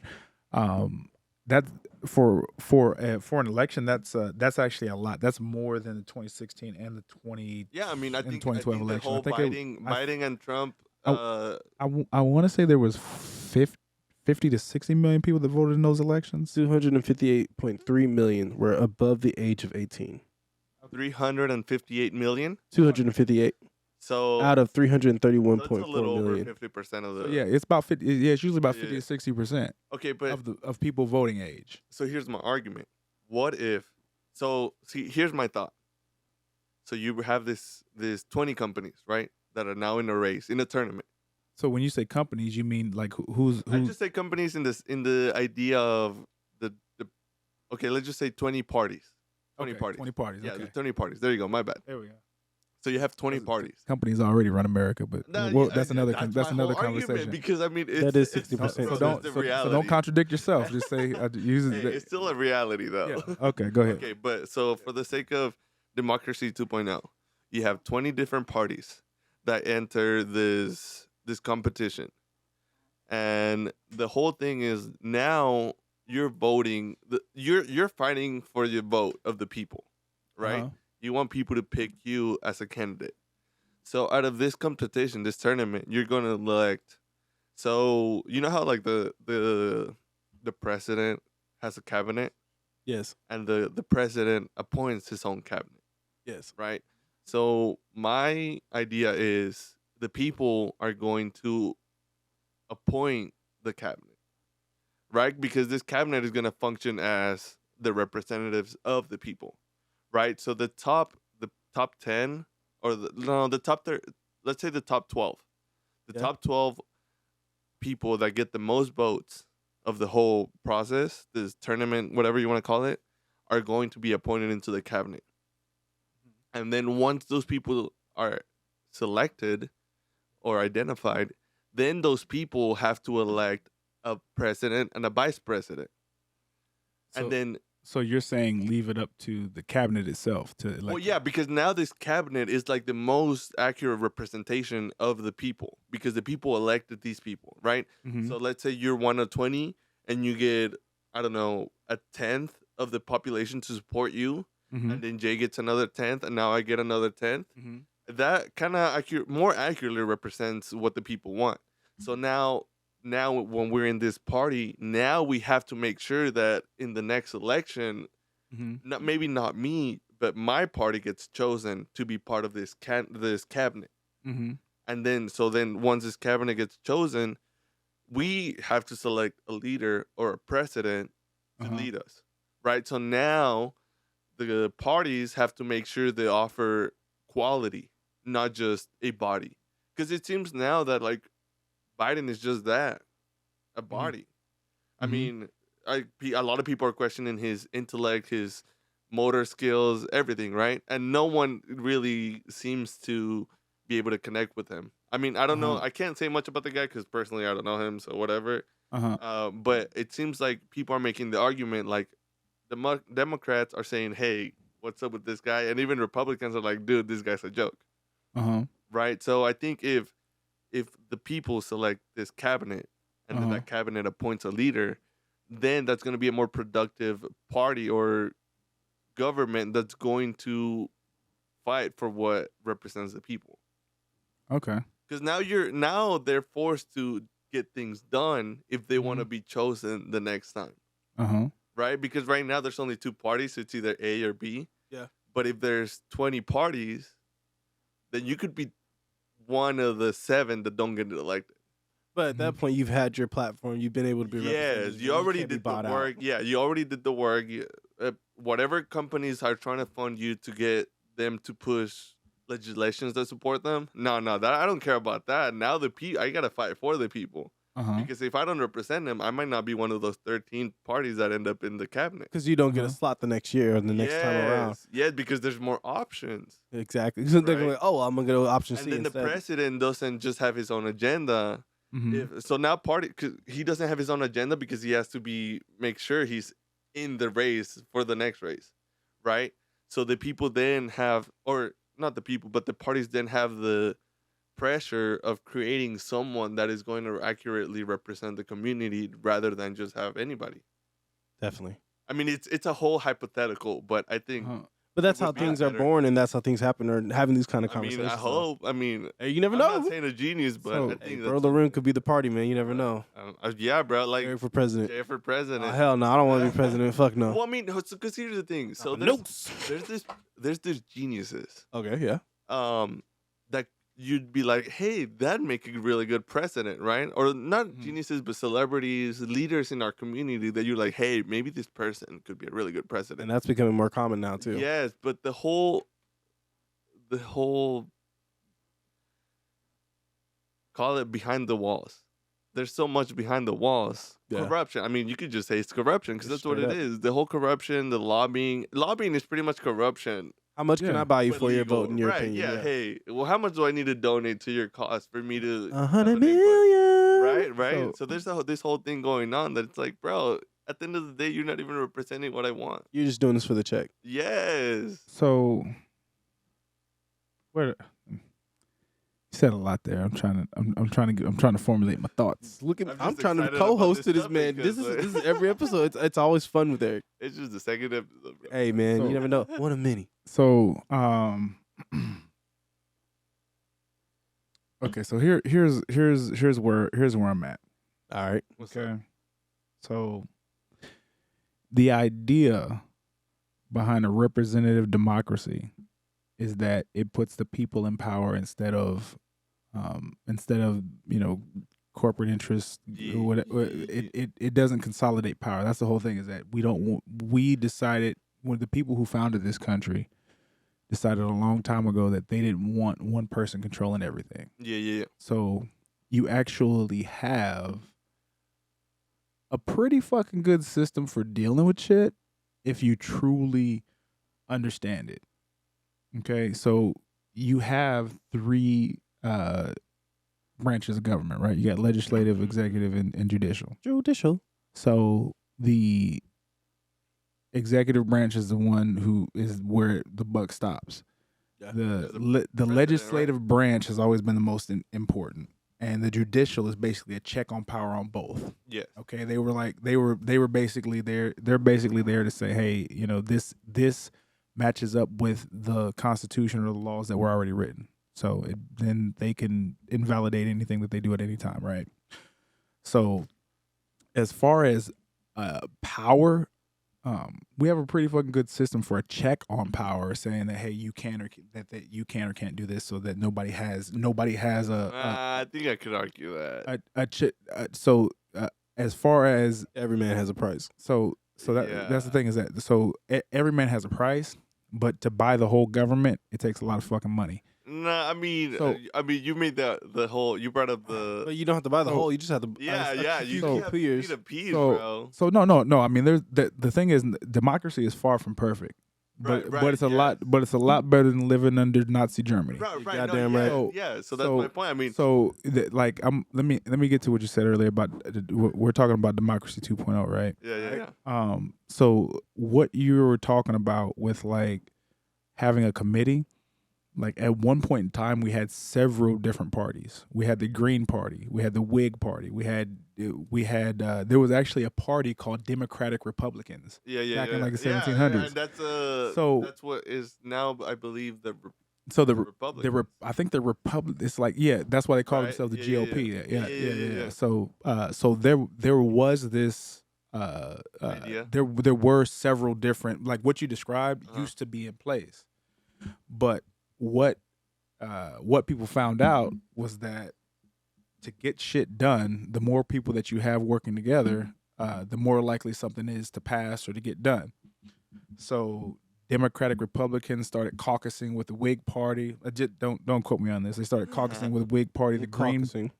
Giggity. Yeah. You were thinking it. Yeah.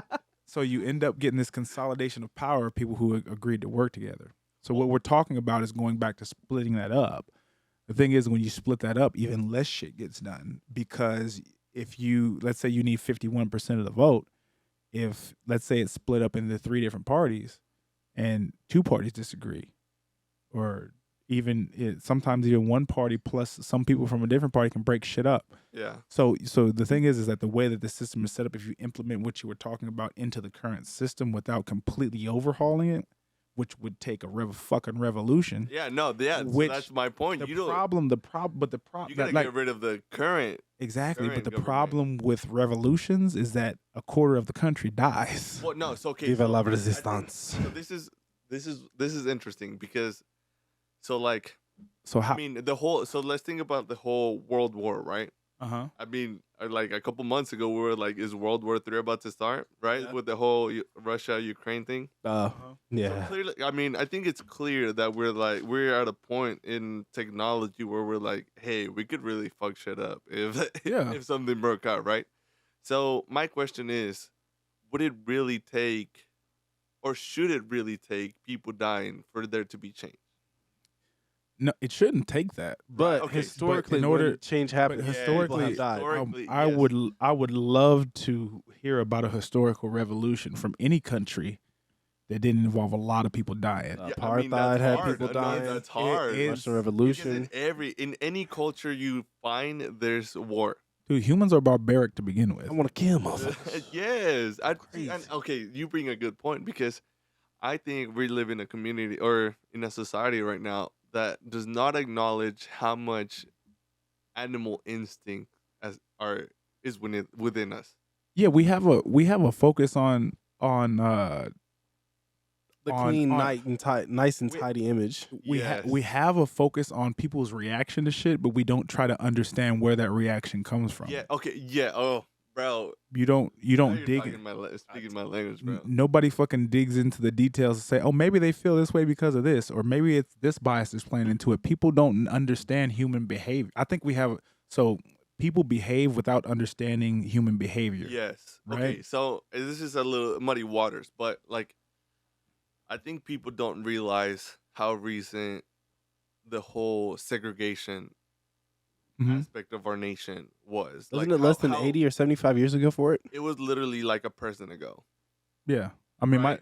my dad was born in 1946. The Civil Rights Act was in the 60s. Right. Yeah. I mean, So he was like 20 when that happened. The other day, I saw a post. I think one of our friends, I think Bethany. It was Bethany. Yeah, it was Bethany, the one showing the. Yes. Bethany showed a post that it was.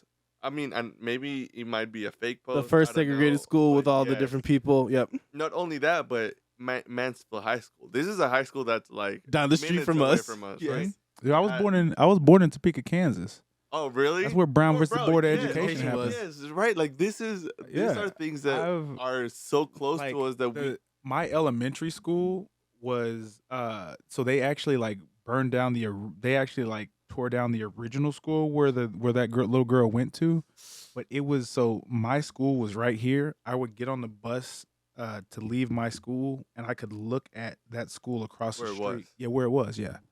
Jim Crow segregation began in the 1880s for anybody listening. Yeah. Really? Yeah, 1880s. And it was disenfranchisement of black people began in the 1890s. Bro, so I don't think for Safari. That's what, like, two people. You could, I mean, not even two people. That's one person. That's my mom. Really? That's my mom. My mom's 65. Yeah, she went through that. So. And she was, yeah, and that's when she was little. Okay, yeah, okay. So this is why I bring it up. In psychology, or actually just in animal behavior, right? We're pretty much. I think there's a huge argument for like nature and nurture. Right? With nurture, we pretty much become what we are surrounded with. Your representation of the 5 people around you. Yes. What I'm trying to get at is like racism used to be normalized. Like being racist, like slavery was a thing. Like it was the in thing to be. Everybody was around you. Or you racist. didn't, and if you had slaves, like you were cool. Like how many slaves you got? I got 100. I got 200. You got about 15 pieces. Trading like Pokemon cards. Bro, you got rookie numbers. I mean, now we got Bugattis. You know what I mean? Yeah, right. So like, but the thing is, like, I think people don't realize how like our ideas, how attached they are to who we are.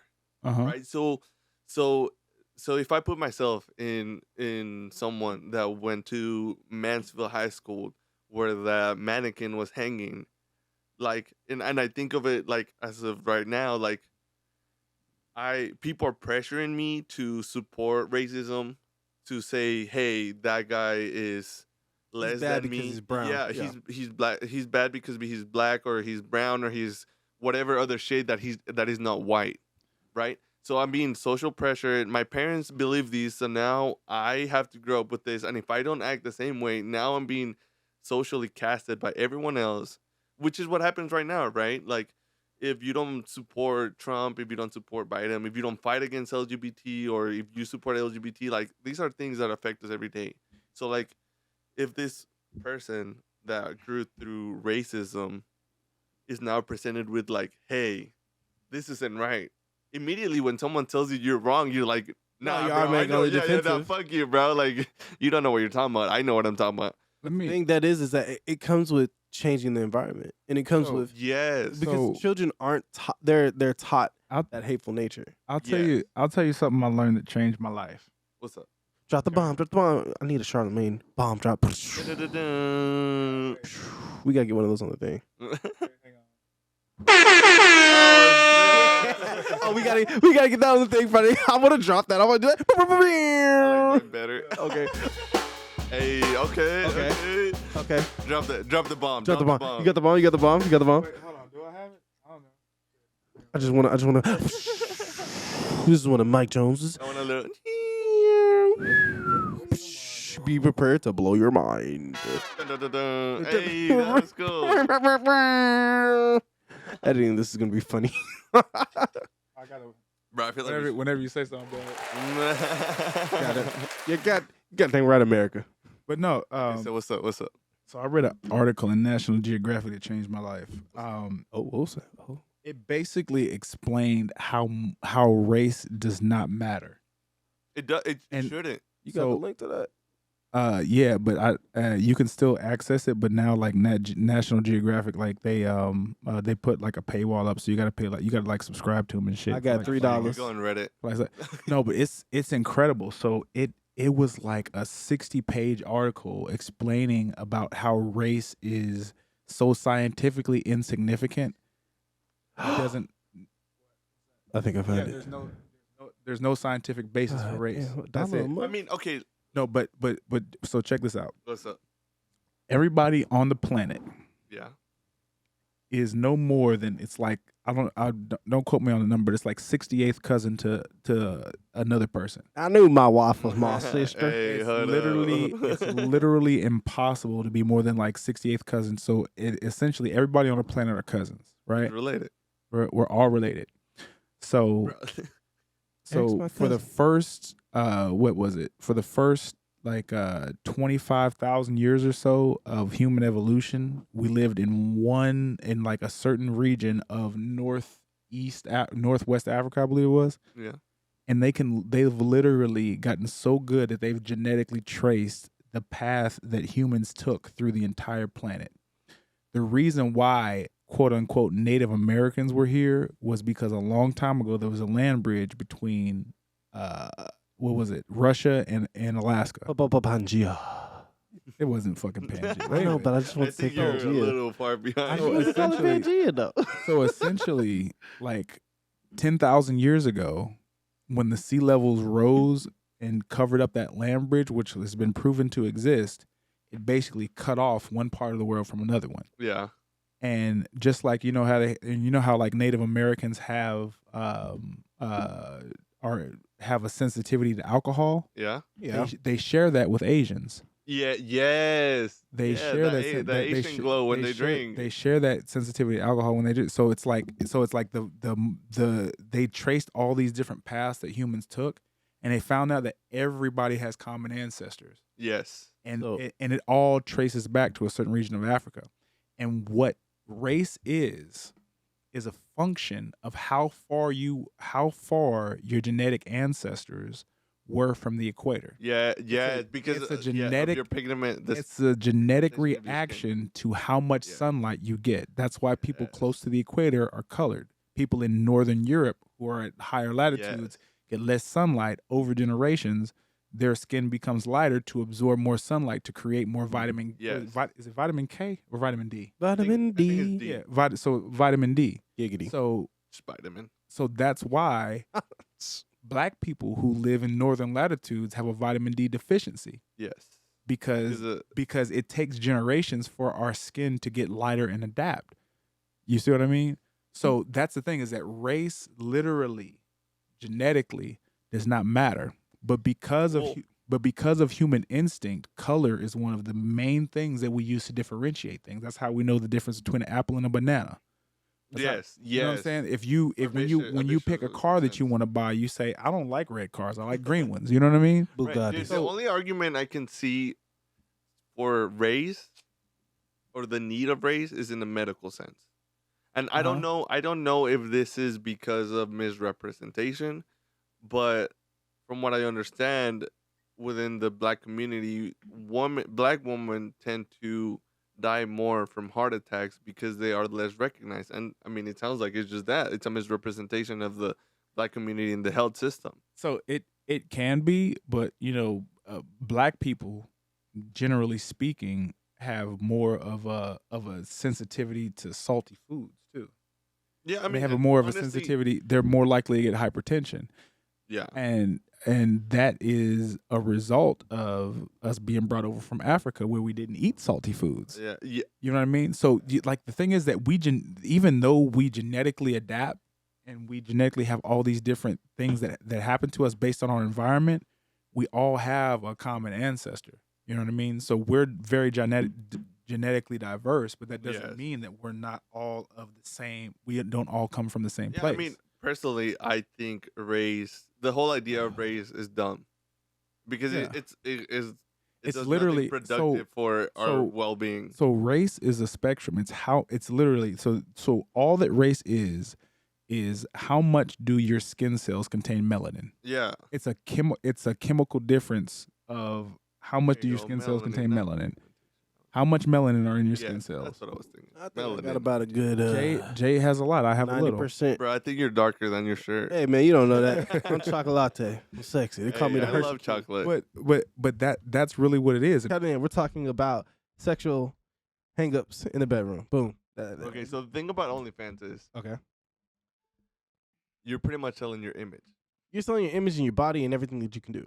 Well, no. So you're selling the idea. Specifically, you're selling the idea of you. Yes. And more likely than not, like I'm probably a woman too, but it seems like the main consumer is the male, right? Because we're animals. And I mean, nowadays, like, sex is such a taboo thing. What? No, sex seems more like an easy to come by thing now. I don't think so. Okay. I don't think so because now, like, in a way, yes, like, there's this whole movement of, like, you know, do whatever you want. Yeah. As you please, whatever. Yeah. But at the same time, I think it's exemplified by social media. It is. And it's a taboo topic to talk about in person, unless you're me and you talk about eating ass in public. It don't matter. Yeah. But yes. Wow. But the thing, I said what I said. But the thing Goddamn is, monster. Okay, brother. Well, I'm gonna let y'all have your conversation. I'm gonna be over here. All right, anyway, we're not talking about that. Okay, but my thing about it is, it's not the OnlyFans, because OnlyFans is something that's not that I partake in that, because I'm not paying for porn.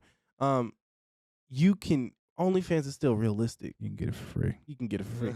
Okay, Mike's not the resource for that, but we'll find the resource. No, I'm not finding the resource for that. Anyways, back to this. The thing about porn is, it's so unrealistic that by the time you get into that mood with your partner, if you finally get one, because, maybe niggas don't get it, you get to your partner, you're expecting her to last like 3 or 4 rounds, and she tired of shit. Yeah, right. But so that's the thing about OnlyFans. So OnlyFans sells the idea of you. Oh, If real you porn make for your real idea, people. the idea of you so desirable, people are going to want to pay for that because they're like, oh my God, if I could only have the 30 seconds with Jay, it's like, oh, it'd be amazing. Don't forget to subscribe to me, realtoes.com, JP, $5 for a foot image. First of all, I'm not paying for 30 seconds with Jay. What you mean? I'm glorious. Hey, why you kink shaming? Why bro? you kink shaming, bro? Some people may like all pussy. midgets deserve love. I'm not kink shaming. Everybody's entitled to their own thing. They entitled to these feet pics, I'm baby. just saying, I ain't paying for it. 5 for 10. But no, so here's the thing. Here's the thing. Okay, all right. All right. Let your hands I'm cover me. gonna keep it short. I'm just gonna say this. Okay. The desire for sex is the strongest human emotion there is. Yes. Naturally. Yes. I mean, unless you're on meth, right? Bro. I may have lost a few teeth. So Goddamn rock skip, I'm all jacked off a Mountain Dew. Put her in reverse, Terry. Put it in reverse, Terry. Goddamn. Now let me go see no, Lisa Ann's Terry. titties. I want to go see Lisa Ann's titties on a big old boat. I said Terry. Goddamn. God damn, Terry. All right, we're gonna finish you up, Mike. Go ahead and say what you gotta say. So no, it's like, I mean, porn in general just basically just exploits that fact, right? Yeah. If I had some big ass titties, big old and today, an ass, and I was broke as shit, little bit of ass. I would turn to that too. I dated a stripper. No, you did. I damn sure did. How was that? Okay, go ahead. Tell us the story. Tell us the story. The freakiest bitch I ever dated in my life. Okay, but was it hold on, hold realistic on. to porn? Sorry, I hate calling women bitches, but the bitches love it. But anyway, no. Hoes just want to love me. So, how was it? Like, was it realistic to porn, or did she still tap out like a regular person? She could last. Okay, well, never mind. Bro, Well, look, I'll tell you what. Here's the thing. Every pussy is different. Exactly. Okay, I don't know how many pussies y'all got, Trillions. I only got one. I love you. I love you, Bianca. but Best. I love you so much. but like there's like every vagina is different. There's women that can last rounds. There's women that like can't take a dick at all. There's women that like get tired after 15 minutes. Like, I mean, There are also dudes that can't last that long too. yeah, I That's mean only it's a range. Like every single person is different. Yeah. And that like there are women out there who like are so like nymphomaniac, like addicted to sex, Yeah. that they can go for a very long time and they get upset when you stop. But it's Yeah. a lot of it is psychological. right? So like on average, these are like, but these are outliers. Okay. Like, I mean, on average, yes. 15 minutes, woman's done. Yeah. Tap out. You know what I mean? I mean, I think that goes both for woman and man. But that's the thing. Yeah. With porn, it sets its expectation that you're supposed to last 30 minutes. Right. So that's where my argument comes in, where like, I don't think people are taught how to differentiate between fiction and reality. Well, the thing is, we're not taught anything about sex at all. Yes. I don't know about you, but high school, there was no sex ed class. I mean, there was. I'm not taking that shit. I mean, so that health? like Did you take I sexual did take health. sexual No, they brought it education. up.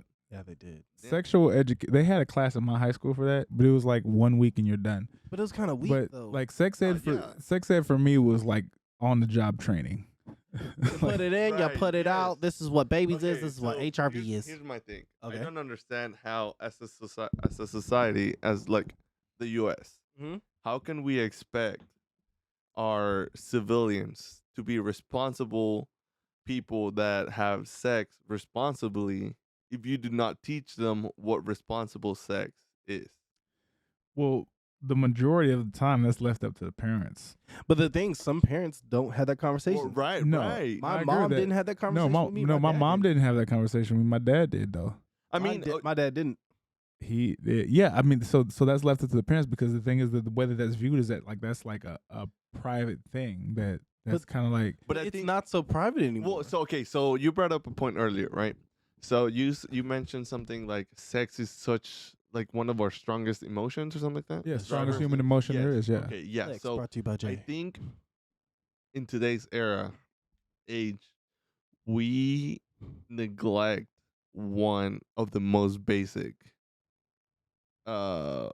aspects of our life, Is which being is horny. reproduction. Oh, Yeah. reproduction. I mean, yeah, being horny, reproduction, just passing on our seed to the next generation. This podcast. is Literally, brought our to you by whole hormones. bodies are just focused on that aspect of our life, reproducing to just reproduce, right? I mean, and that I think that can be said for any animal in our planet. Uh-huh. I mean, that's the whole point of evolution, right? The Yeah. only way to evolve is to reproduce, Yeah. and the survival of the fittest, etc. Right?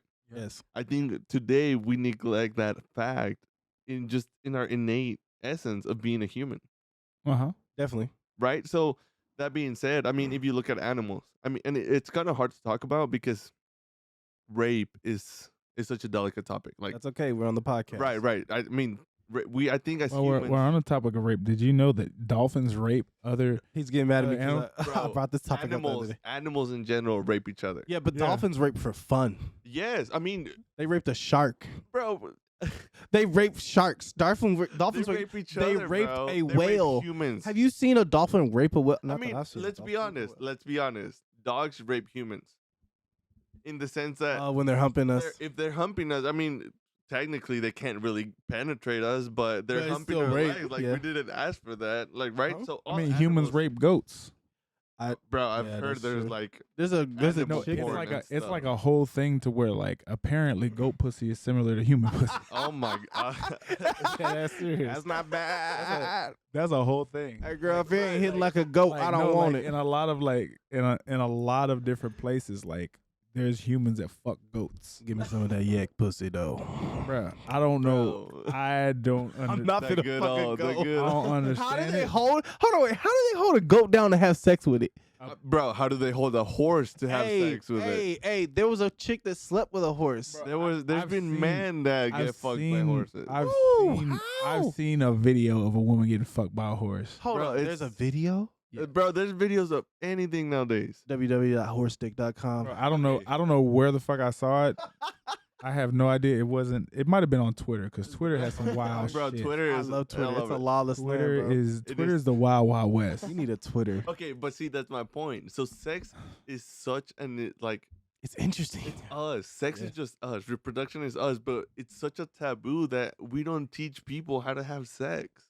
Yeah. It makes no sense. Like, our whole purpose is reproduction, Uh-huh. but we're not showing each other what reproduction means. So are we if we teach people how to have sex, are we teaching them that for pleasure, or are we teaching No, them I that think for? you need to cover everything. Because you don't need to teach me how to come. No, right. Like- I mean, hey, But Like, that's the thing. Like you hey, gotta that's teach you good though. sex. What I about think your average? I think I average got that one Joe? down. Hey, hold up. Oh, this man tooting his My own homeboy been horn. around. Because I mean, no, because I mean, like if we're talking about it like on the for reproduction, yeah, then I mean, I don't think we need a lesson on reproduction because it's like you put your dick in, you fuck till you come. No, I mean, I But- think but it's more complex than that though. But as far as like teaching us how to treat a woman, while we're having sex, or how to seduce, how to turn a woman on, how to the lead up. Oh, there's a lot of lessons Well, to be I mean, taught. I think there's. So now that you brought it up, I think there's more than reproduction that you might be aware about. Because Okay. it's not as easy as just sticking it in, right? Is it? It's not. Oh, No. So no, because I okay, agree with that. so like stick it in. all right, Jay, how much do you know about the menstrual cycle? Oh fuck! Oh my god, no! I know more than I want to know. All right, so yeah, same. right, so I mean, honestly, I didn't find out much about the menstrual cycle up until like I got married. Right, because Ah. so I mean, I knew there was a period. Yep. I knew there were cramps. Yep. I knew there were period mood swings. Yep. But I didn't know how it all tied. I Yep. knew there was a baby at some point, Yep. Yep. blood, whatever, right? Yep. But I mean, there's a whole science behind this. So you're saying in the new sex class, we would discuss not only the STDs, HIVs, any kind of diseases that are along with it, as well as how to protect yourself from it, but also the opposite sex and how they go through it as well. Yes, but I think that's important, right? Because I mean, okay, menstrual cycle. I'm not an expert, Not at all. Not me But- either. so in the conversation of like, does it just come down to sticking it in and boom, there's the baby? No, the woman has to be ovulating for you to be able to plant a seed somewhere. Which isn't that the day right after their period? No. No. So, okay, so yeah, there you go. Thank you. So No. here's the thing. It's like an ovulation period, right? No, that. Yes. So the way the cycle goes, and my days may be off, but after her period, there's actually like a 3 to 5 day window of infertility where you can actually come in her. and Yes. She ain't gonna get pregnant. Yeah. No. Well, so- Don't, okay. whoa! Don't go shooting off. Don't go shooting the Yeah, club don't- up, Shooting the and, club and then some shit happening. I'll It's my shoot- fault. I Look, if low-key- you're I low-key listening, want a I daughter. don't condone any of that. I want a But daughter. anyways, the point being is that Oh, like Brianna. for most women, there's a window of infertility right after her period to where like it's basically like her body's resetting, and then on Yes. let's say on day 7 or day 10, she ovulates. Then Oh. during that period, the egg sits there waiting to get fertilized. Yes. And then like day 14 to 17, she actually starts her period, and then she has like a 5 day period, and then that whole process resets. Okay. That's the simple way of it. Yes. It's- So the thing is though, so I mean, between you and Jay, I think you know more than Jay, right? Absolutely. But the thing is, your average woman they don't all know how to track their period. So the thing is, so you're saying there's like, an app for that. well, no, you don't even need an app though, right? It's something as simple as just having a paper, Yeah. right? If you're like, all right, so here's the thing. Here's my thing. Is like how. So who does that actually matter to? I You know think what it should matter to everyone. I think it does because it impacts how you treat your partner in the bedroom, and it impacts how you interact with people sexually, whether that's male or female. Yes, because I mean, there's so much stigma between like just casual sex, Uh-huh. right? I mean, No so strings I mean, attached. guys are just sexually driven. Yeah. Period. Right. We just want Like rabbits. If we see an attractive woman, we're like, hey, she's hot. Let me get with her. I mean, Girl, fine as hell. just Yeah. to So generalize. okay, let me ask But let the me thing- ask you Go this real quick. Just I'm just gonna take a poll. We got 3 people here. Go ahead. When is the last time that you as a man Yep. have looked at a fine woman Yep. and not imagine her naked? Don't do this to me. When was? I mean, This is I don't know. incriminating. about- You can plead the 5th No, I mean, Damn near you. and What's not imagine her naked. well. So here's the thing. You know, I'm honest. It's been a day. No, well, There we go. So the thing is like men, your natural reaction. It's just like the thing is like it happens so frequently with men. I've talked to people about this before. Like it happens so frequently in the mind of the male that it has to go beyond men being pigs and men being this, men being that. It has to be something instinctive about men that says, hey, because we're so sexually driven and sexually aroused easily, and we imagine women without. It has to be something that's instinctive that like society's unaware of. Yes. So I think this is what happens, right? This is where I was trying to get at earlier, where like we're so detached from our nature. We're like, we're just sexually driven, and we think like, oh man, men are pigs. They're so disgusting. Like, yes, maybe there's a time and place for sex, but the reality is that we're just sexually driven, like innately. Believe what you believe, genetics or God, whatever, but the male was designed to produce a seed. Men, I'll tell you this: men are pigs until men are paying all your bills. I mean, yeah, exactly. Then all of a sudden, that's my sugar daddy. Well, I mean, yeah, there's this whole. I'm a glucose guardian at best. I got $3 in my bank account. I can't be no sugar daddy. I'm too busy buying cameras and goddamn microphones. Look. The best I can do is. Ain't nobody got time for babies, bro. Said I'm a glucose guardian. And look, I said it what it is. Wow. Fuck it. Wow, I've never heard that term he's before. spitting facts though. Look, when you are my wife, exactly then you get all my bread. But right now, I'm focusing on myself. But when you become my wife, all my focus and energy becomes on you, though. Promise you. No matter what. Because that's the difference between being a single man and a married man, though. Right. You took a life commitment to say, I'm going to take care of you. But if you're a single man taking care of a woman financially, that shit wild to me. Yeah, I would never do that. Ain't no way in hell. I never have done that. I can't do it because I have no commitment to you. Yeah, it's like, not. I mean, Wait, doing what? if you financially taking care of a woman as a single man. So here's my thing. If you want to take half my shit, I want you to have to go to a court to do it. I don't want you to just, you know what I'm saying, be able to just walk out. Exactly. But the thing about it's like this: marriage is something. To me, I was raised. Marriage is sacred. Yeah. Until you got my last name. What if she doesn't want your last name, Jay? She can hyphenate it, do whatever the fuck she wants. What if she just doesn't want your last name? As long as she legally represents herself as saying we are one. That's all I care about. Because I understand. If she doesn't have your last name? Even if she doesn't have, I'm not even gonna trip that hard about it because I can give a fuck less. In my head, you're Mrs. Brooks though. You didn't get those degrees with my last name, so I'm not gonna make you change that's where I was getting at. Oh, this wait, so you need the last name. It's spicy. Oh no, it ain't spicy. It's just if you get married to me, you taking my last name. My thing is, but why though? But why is it that? Why? Yeah, why? I'm the one dicking you down raw at night. Like I already know you got my last name because I made a commitment to you for the rest of my life. I said I'm gonna take care of you. How come you I am going to make sure that whatever I'm doing, whatever's going on in my life, that you're okay. Yeah. So because of that, I think that you, since we are one, we should have the same name. And how do you feel about the hyphenated last name? Where they do their last name. Yeah, but I mean, I'm not. I'm kind of on the fence about that one. Okay.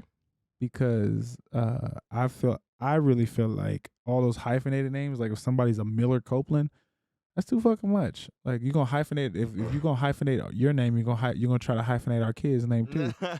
So no, I mean, okay, what if they're like don't worry about the kids, just us, just between you and me, bro. The exception that I make. What's up? Okay. Is that, for instance, my wife. Oh no, my wife. Her mother only had 2 daughters. Okay. Two of the best daughters ever. There's nobody to carry on her legacy. Her legacy essentially. So. And her dad, I think her dad is the only boy. Don't quote me on this. If you're listening to this, Bree, I have a bad memory, so forgive me. But I think her dad is the only boy. Yeah. He only has like 2 daughters. Okay. Yeah. Right. So the name's gonna die. No. There's other. He actually has boys, but they don't have his last name. That's a whole nother story that I'm not gonna get into. But. Like basically there's nobody to carry on the Miller name in that immediate family. So that's where I get like the hyphenating. Give me a reason. You know what I mean? I feel like that's too much. I understand. Well, no. If it's the continual lineage, that's cool. No, but like I mean I think it shouldn't be that complicated. Well, the whole thing about the last name was like two families joining one and for financial and economical gains. Yeah, but like, I mean, then you get into the argument like you can choose who your family is. You do get to 'Cause, like, choose I who your mean, family is. Right. Because like, I mean, at the same time, there's people that like have don't want to have anything to do with their biological parents, Yeah. but they want to have, I don't know, Jay as a dad, and we have nothing to do with it. But like, hey, They still take my last name. yeah, like I want your last name. I don't want this. To piece of me, shit. the biggest thing is I'm coming before God. If I put that in front of God and say, this is the woman that I choose to be with, I'm going to take you serious. Yeah. Fuck the money, fuck everything else, because at the end of the day, I can make it all back. Yeah. I say that now. She took everything. But at the end of the day, I have a my partner. I have a serious question for What's you, up? Jay. ask away, big dog. Ooh, this is good because there are 2 married guys here, and I'm quote unquote single. I'm in a happy relationship. You're a bachelor. Did you Goddamn right. Yeah. With one partner. did you lift weights today? Yes, I did. How'd you know? did? I lifted my head up and I went to sleep. 'Cause you know we just got this shooting a No, wedding I thought, yesterday. I thought you might have like used chalk to like hit a bar or something. I do that sometimes Okay. when I deadlift. I just looked at your knuckles and saw how ashy they was. I was Yo, like, why you God do that? damn, How you gonna do man. him like Why you that? do me on the Oh, podcast? bro. I have the power of editing. can't- This will be Can't catch a deleted from break, the bro. I said, God damn. That's crazy, man. You know what? Hey, We're gonna use this as a low key segment. though, before you picked me up, I did put on some lotion. I was Look, like, man, I said, woke up let at me 3 clear my o'clock. ice and teas. I woke up I at 3 said, o'clock. I don't know what's worse, your knuckles or Kunta Kinte's ankles. Oh my god. Kunta Kinte. We're gonna segment this into the last topic. 'cause Okay, this wait. is- Before we do that. Yeah, no, well, no, about ass I was just playing around. But anyways, Well, So, okay. He came for the knuckle dusters. How dare he? so you're married, right? Yes. Happily married at that. Yes. This man loved the shit out of his wife. I promise you. I can tell. Oh, do you? No, didn't did you do a photo shoot for him? Yes, there. Yeah. I think I saw some photo. Yeah. Yeah. Plug-in 3 frames photography There you for go. all your Hey, couples, shout out families, to- and single needs. Hit me up. Yeah, boy. Recently took on You wedding got it. photography. Got that with Mike Copeland for real. Shot by Mike Copeland. Yes. You dig. We did our Successful shoot. You dig. Your boy. Had a Your boy out blast. here. That was First so one on fun. the Yeah. books. Bro, that's Many more to crazy. come. Just so y'all know, I can see your pictures. These glasses are fake. Okay. I can. God I damn. got The 20. lens I got. don't lie. The I got lens don't 20. lie. I got 20/20 vision. These glasses are fake. I just For the use. I aesthetics. just use these look a little bit more educated. I like them. Self-esteem boost. And they're bootleg glasses. Okay, so when it help The me look at the Walmart screen. specials. Gotta paint an He image. got that $9 Oh, pair out the rack. these is $100. But Oh, anyways, we're not goddamn. going. Yeah, don't. $100 we're for not respecting the name. We're not gonna get into that. I'm finna buy me some expensive fake We're not Gucci. gonna Brr. get into that. And they got mad. We'll talk. About Wait, it you had a offline. question for Eric though. You had a question Now for for Eric. you. So Oh, no, for me. Oh. no, it was for you. It was for Okay, Eric. What's up? I said you like Nah. both of y'all ain't sitting here. Talk about my moves. Yeah, But no, so like what? So like to what's up? getting married, like what pushed you over the edge, or was it like a done deal beforehand? Like you knew you were gonna marry this person, or was Oh, it okay, I like see what something you're that happened, that pushed you over the edge to get married? I don't think it was something to push me over the edge. I think what made me be like finalize the answer was like, and I mean, to be fair, I think it's such a complicated topic, right? But to me, at that moment in my life, I was like, I don't see myself with anyone else. Like Gotcha. Catherine, my wife, she provides me with things I seek in a partner, and things that I don't even think I realized I wanted. Right. So I think I just at that moment in my life, I was like, you know what? This is what I want right now. And I think that brings up a topic, and like I don't think people realize how important marriage is. Mm-hmm. Because I mean, I say it coming from the background of like I was blessed to have such a strong family structure, in the sense that I like my parents are still married. I don't think a lot of people can say that, They're pretty dope too. especially nowadays. Yeah, and I mean, Congratulations. thank you. Right, brother. Both of yeah. ours are. Yeah. right. Yeah, I mean, there you go. See, My parents God bless both of them, but they I mean, they're people. They were divorced when I was in 1998. My mom tried to shoot my dad. So, Bruh, yeah. oh my god. Yeah, shit. see, So I we mean, good. Your mama so left eye. much. Shit, she burned down the whole house. She hit that Tyler Perry. She watched one too many Tyler Perry movies. Bro. Cook him some grits, baby. But you were saying, Eric. No, I mean, yeah. So I mean, I think I was blessed with that, right? Just having A representation of what a wholesome family should look like in marriage. yeah, I like to think so, right? I mean, to this day, just looking from an outside perspective, because like I mean, one thing is what you see your parents as a kid, and then a whole different thing is what you see them as an adult, right? And to this day, I think my parents are very respectful of each other. I'm sure they have arguments just like any other person, but I think they're still going strong, right? And I think people don't have that anymore, whether it's their fault or not, but there's not that representation of what marriage is, right? And a lot of people, I feel like a lot of people see this as marriage is this perfect prince and this person that's gonna provide or not provide, or it's an ideal. But the thing is, marriage is not an ideal, it's just a commitment, right? Because I mean, take religion out of it, that's why people are just divorcing left or right, because they're marrying for the wrong reasons. But you got to define for our listeners like a commitment. Like, I mean, what is your right. definition of a commitment? I mean, I think a commitment is just you putting in the effort and fighting for that goal. What do you think commitment is, Mike? Commitment is saying, hey, if you decide to take half my shit, this is 100% worth it. That's true, because he does have cool shit. Yeah, I mean, yeah. No, right. like if I get a divorce, she could cut the couch in half and say half the shit is mine. But no, the thing is like she does. Like I feel like I'm lucky to be able to be with a person like Bree. I tell her all the time, she's a much better person than I am. She is pretty dope. I can say that about Because- Kat too. And you Shout know, out to BT. I kind of envy you in the aspect of, you know, where you had a family where you got to see where marriage is, what a good marriage is like. Not necessarily a good marriage, but get an example of marriage every day when you wake up. You know, you got two parents in your household. Yeah. You know, two parents that both birthed you.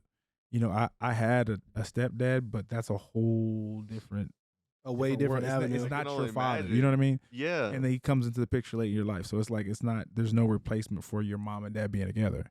And my wife, you know, throughout her whole childhood, her parents have been together. So she has had an example from the time that she was born up Yeah. until now of what marriage is like, what it looks like for people to make it together. Yes. I didn't have that. So I'm way less prepared for marriage and I'm like, I didn't have an example. So I have to figure out what that looks like What that healthy outlook is. and define what that is for me. Yeah. And And it's hard because, I mean, you have no guidance. Yeah, it's You're on your own. fucking ridiculous. You're questioning yourself like day You and know what I night. mean? So Yeah. it's like, I just feel like I'm woefully unprepared for marriage, even though I know this is what I want. I'm still like trying to figure it out. Even a year, like we've been together 4 years, been married since April, but I mean, even now it's like I told her straight up, I said, look, if we get divorced, it's gonna be you divorcing me. Yeah. 'Cause- Yeah. I mean, that's a good point. Because like I'm she's much You're she's all much in. I'm all in, but she's just better at it than me. Yeah, and that's fair because like at the same time, like I mean, I think people forget what it means to be human. To be Like- fallible, to have Yeah, mistakes, to not yeah, be like- perfect. To not want to spend time with a specific person.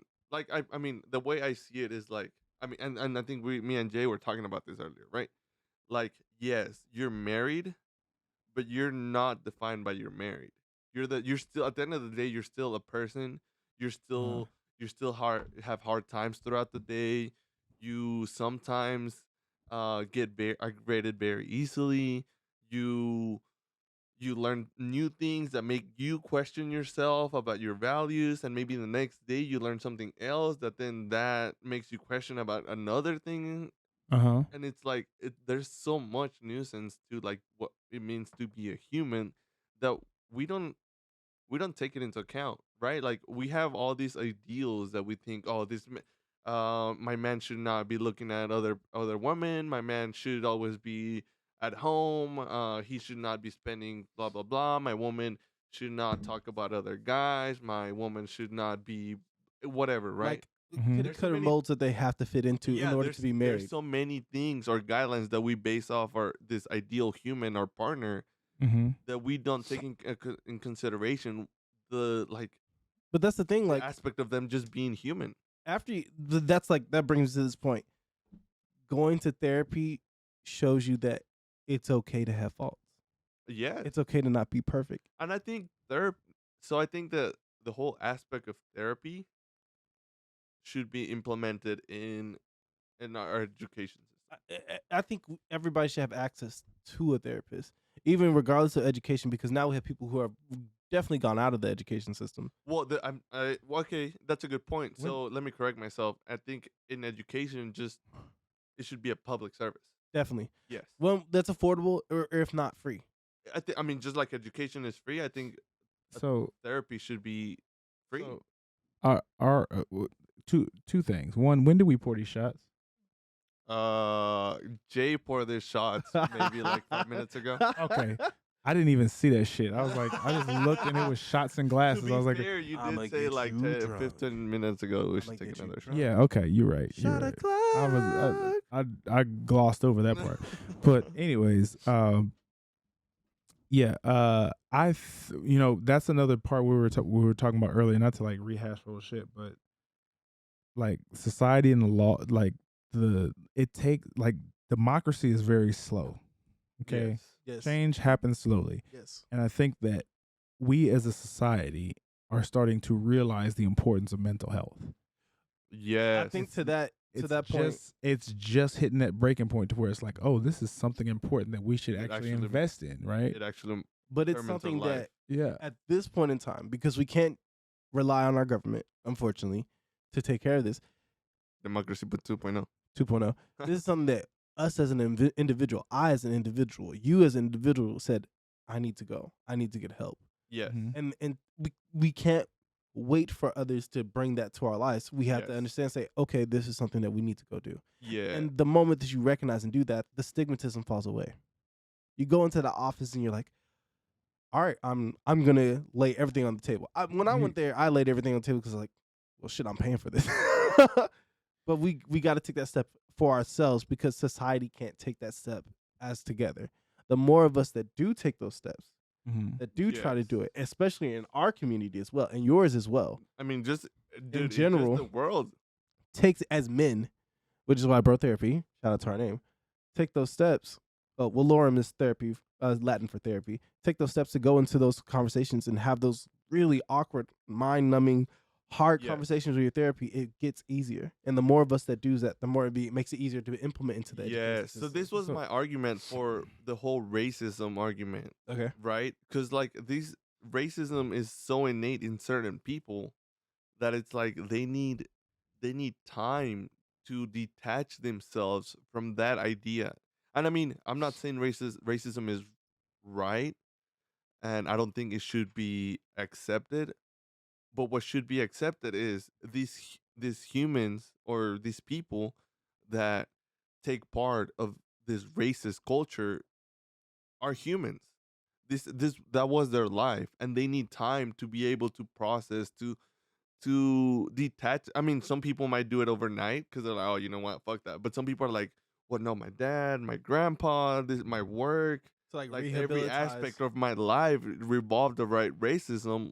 But now it's like I'm wrong, and I don't want to be wrong. No one likes to be wrong. I mean, yeah, no, it's arguments are the longer you've just been ingrained in your brain, the harder it is for you to get away from it, right? yeah, the right. thing to change that is exactly. the environment. Yes, Because the Power of Habit, the book I'm reading, Atomic Habits, you can want the best for yourself, and you can say, I identify as a person that's going to change and do this. But it's harder for you to break those habits. yeah, You're in a neighborhood or a house or a home. It's like, get those dang darkies away from me. Like it's going to be hard for you to fight that. yes. Not everybody has that willpower to fight that nature. And I mean, and at the same time, like, let's say, I mean, let's just look at lifting weights or becoming an athletic person. Goddamn athletic. It's easy to say, you know what? Next week I'm gonna go to the gym 3 days a week and for 4 hours, an hour. Yeah. And then the next 3 months are gonna be like that, right? But the reality is, life is not that simple. There's so many factors in your life that, there's this idea of like it takes 27 days to build a habit, right? But that idea is based on the idea that the day is gonna be perfect, And that you but have no the time day, of those yeah, 27 but no days. day is perfect. You don't have the same motivation or the same power of will or the same drive. Some days you run into some assholes. Some days you run into 10 assholes. Some days you don't care about what anyone says, right? Yeah. So it's easier on those days to build a habit or to work on your habit. True. But the days that you're lacking, the days that you're feeling more self-conscious, the days that you just woke up on the wrong side of the bed. But that's the best part. That's the hardest part, because Yes. you have to want that on the days that suck. You have to want that on the days that are great. You have to want My laptop. These pictures were brought to you by Cocaine. Do it line. Do it right. Oh shit. Sponsor us, Cocaine. FBI approved. Approved? No, I'm joking. We're not gonna get into that rat hole. I mean, some drugs should be legalized. Definitely cannabis. Bro, there's so many people in jail that don't deserve to be in jail just because of a couple grams of weed. It's And ridiculous. the system is stacked against them that it's just so stupid. It's a wild trip. You know Yeah, what? So What's up? no, never mind. It's all good. Oh, those look dope. The thing is though, like, so we claim this like we're against slavery, but our whole system, the whole prison system, is Is- slavery within itself. Definitely is. Not only that, You but gotta watch a doc. It's a documentary out called The 13th. Have you seen it? I've heard about it. I don't think I've seen it. Fucking insane. Yeah. It talks about how the 13th Amendment it basically was set up as a compromise on slavery, and how basically what they say is, I mean, it's not so much. I mean, it's gotten away from what it was originally intended to be, but they basically, what happened is after slavery ended, Allegedly. what they said was that when they made the 13th Amendment, there was an exception in there for to where people can't be indentured servants or slaves unless they're in jail, basically. So what was happening was, after slavery ended, they were rounding up a bunch of people, putting them in jail Of chocolate descent. and then forcing them into labor camps, Don't build this chain. making them continue. It was basically slavery without it being slavery. Don't build Yes, this I road. mean, didn't Amazon go through a whole scandal that there's people in prison working or doing something for Amazon? And like, I don't remember the whole case, but pretty much these prisoners are doing something or producing some product that Amazon ends up benefiting from it. I don't remember what the outcome was, but I mean, that's not hard to believe. I'm sure like there's so many prisons that just generate something for our average consumer. I do believe that. All right, back because of technical difficulties, because things are difficult when you're getting technical. Nah, bro, just tell them I got a small bladder. Hey, That's man, fine. look, I wasn't I'm gonna not tell- ashamed of it. I wasn't going to tell nobody he had a small bladder. Like, I'm not finna put that. What if somebody uses that against us? Like, all That's right, okay. what if we get doxxed? Bro, I As don't soon care as you about go to the them. restroom, I'll then pee on the spot. you're going to pee with the SWAT Yeah, sponsors. they're not gonna want to touch me. Small bladder police. Yeah. All right, well, this has been another episode of Bro Lorem. I'm your co-host, Jay. I'm Eric. And I'm Mike, also known as Mike Copeland for real on Instagram. That's Mike Copeland for real. Why do you have to get all For sexual? real? He got all sexual. I know, right? That's just, Yeah. that's just how I do it. He really said, Big Daddy Mike on the mic. You know what's Mm. going down tonight. I didn't use my Barry White voice though. Oh my gosh, not the Barry White. You don't, Hold up. you don't want to hear that one. Hey, let me look away before I... Yeah. All right, this has been Jay. Get you nice and moist. Oh my Oh, that's such God. a Let's say it fucking- one more time. That's such a gross word. Don't use that word. Moist. I know a lot of people are offended by that. I'm not offended by it. I'm Bree just like, hates that word. It's a gross ass word. Why? Why you does heard it it? evoke I so think much you give too much emotion? power to it. There are two words that are really disgusting, and I didn't know this until I dated a girl one time that hated the word dookie. Dookie's okay. Doo-doo. It's doo-doo, baby. But like, what was the word? It's pretty gross. Flaps. I don't like the word flaps. Flaps? Yeah. Like wings, No, flaps, No, just flaps. Flaps are fucking gross. Moist flaps, and like flap. the little flap, I had a ninth a grade. moisty flap. I had a student council teacher, and Alcorn. Sure. Yes, and he He's cool. pointed out those two words like Why? moist and What's flaps. about flap? It's just fucking gross. It's like It's just a flap. it's the wet sound that comes when you say it. Flaps. Flaps. Yeah, you hear that? I don't think of wet when I think of flap. Yeah, you don't think of that. I because think of wings, pluckers. I'm not doing the hot flaps. wing challenge. I'm good. I I want to do it. was excited. I don't want the acid reflux to kick up if I actually have it. Damn. Yeah, but okay, this has been These niggas is ill. we might actually. We didn't even talk about eating ass on this episode. We're great. Yeah, good. Keep it. All right, that's what we'll start next Outro. time. All right. All right. This is your co-host Jay and Eric, featuring Mike Copeland. Remember, keep the streets clean and the booty wet. This is Bro Lorem. Dun, dun, dun, dun. Black boy. Invest in the moist toilets.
Yo, you got Jay and Eric and Bro Lorem, this time featuring Mike Copeland in the Fantasy Labs.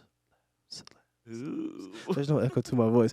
All right. As you know, I am your host, Jay, and my co-host, Eric. And we have a special guest. What's up? It's your boy Mike, known as shot by Mike Copeland, a.k.a. Mike Copeland for real, a.k.a. Koofy Smacker, a.k.a. Stomach Ache. They call me Little Debbie on Saturdays, and the ladies call me Burt. All right.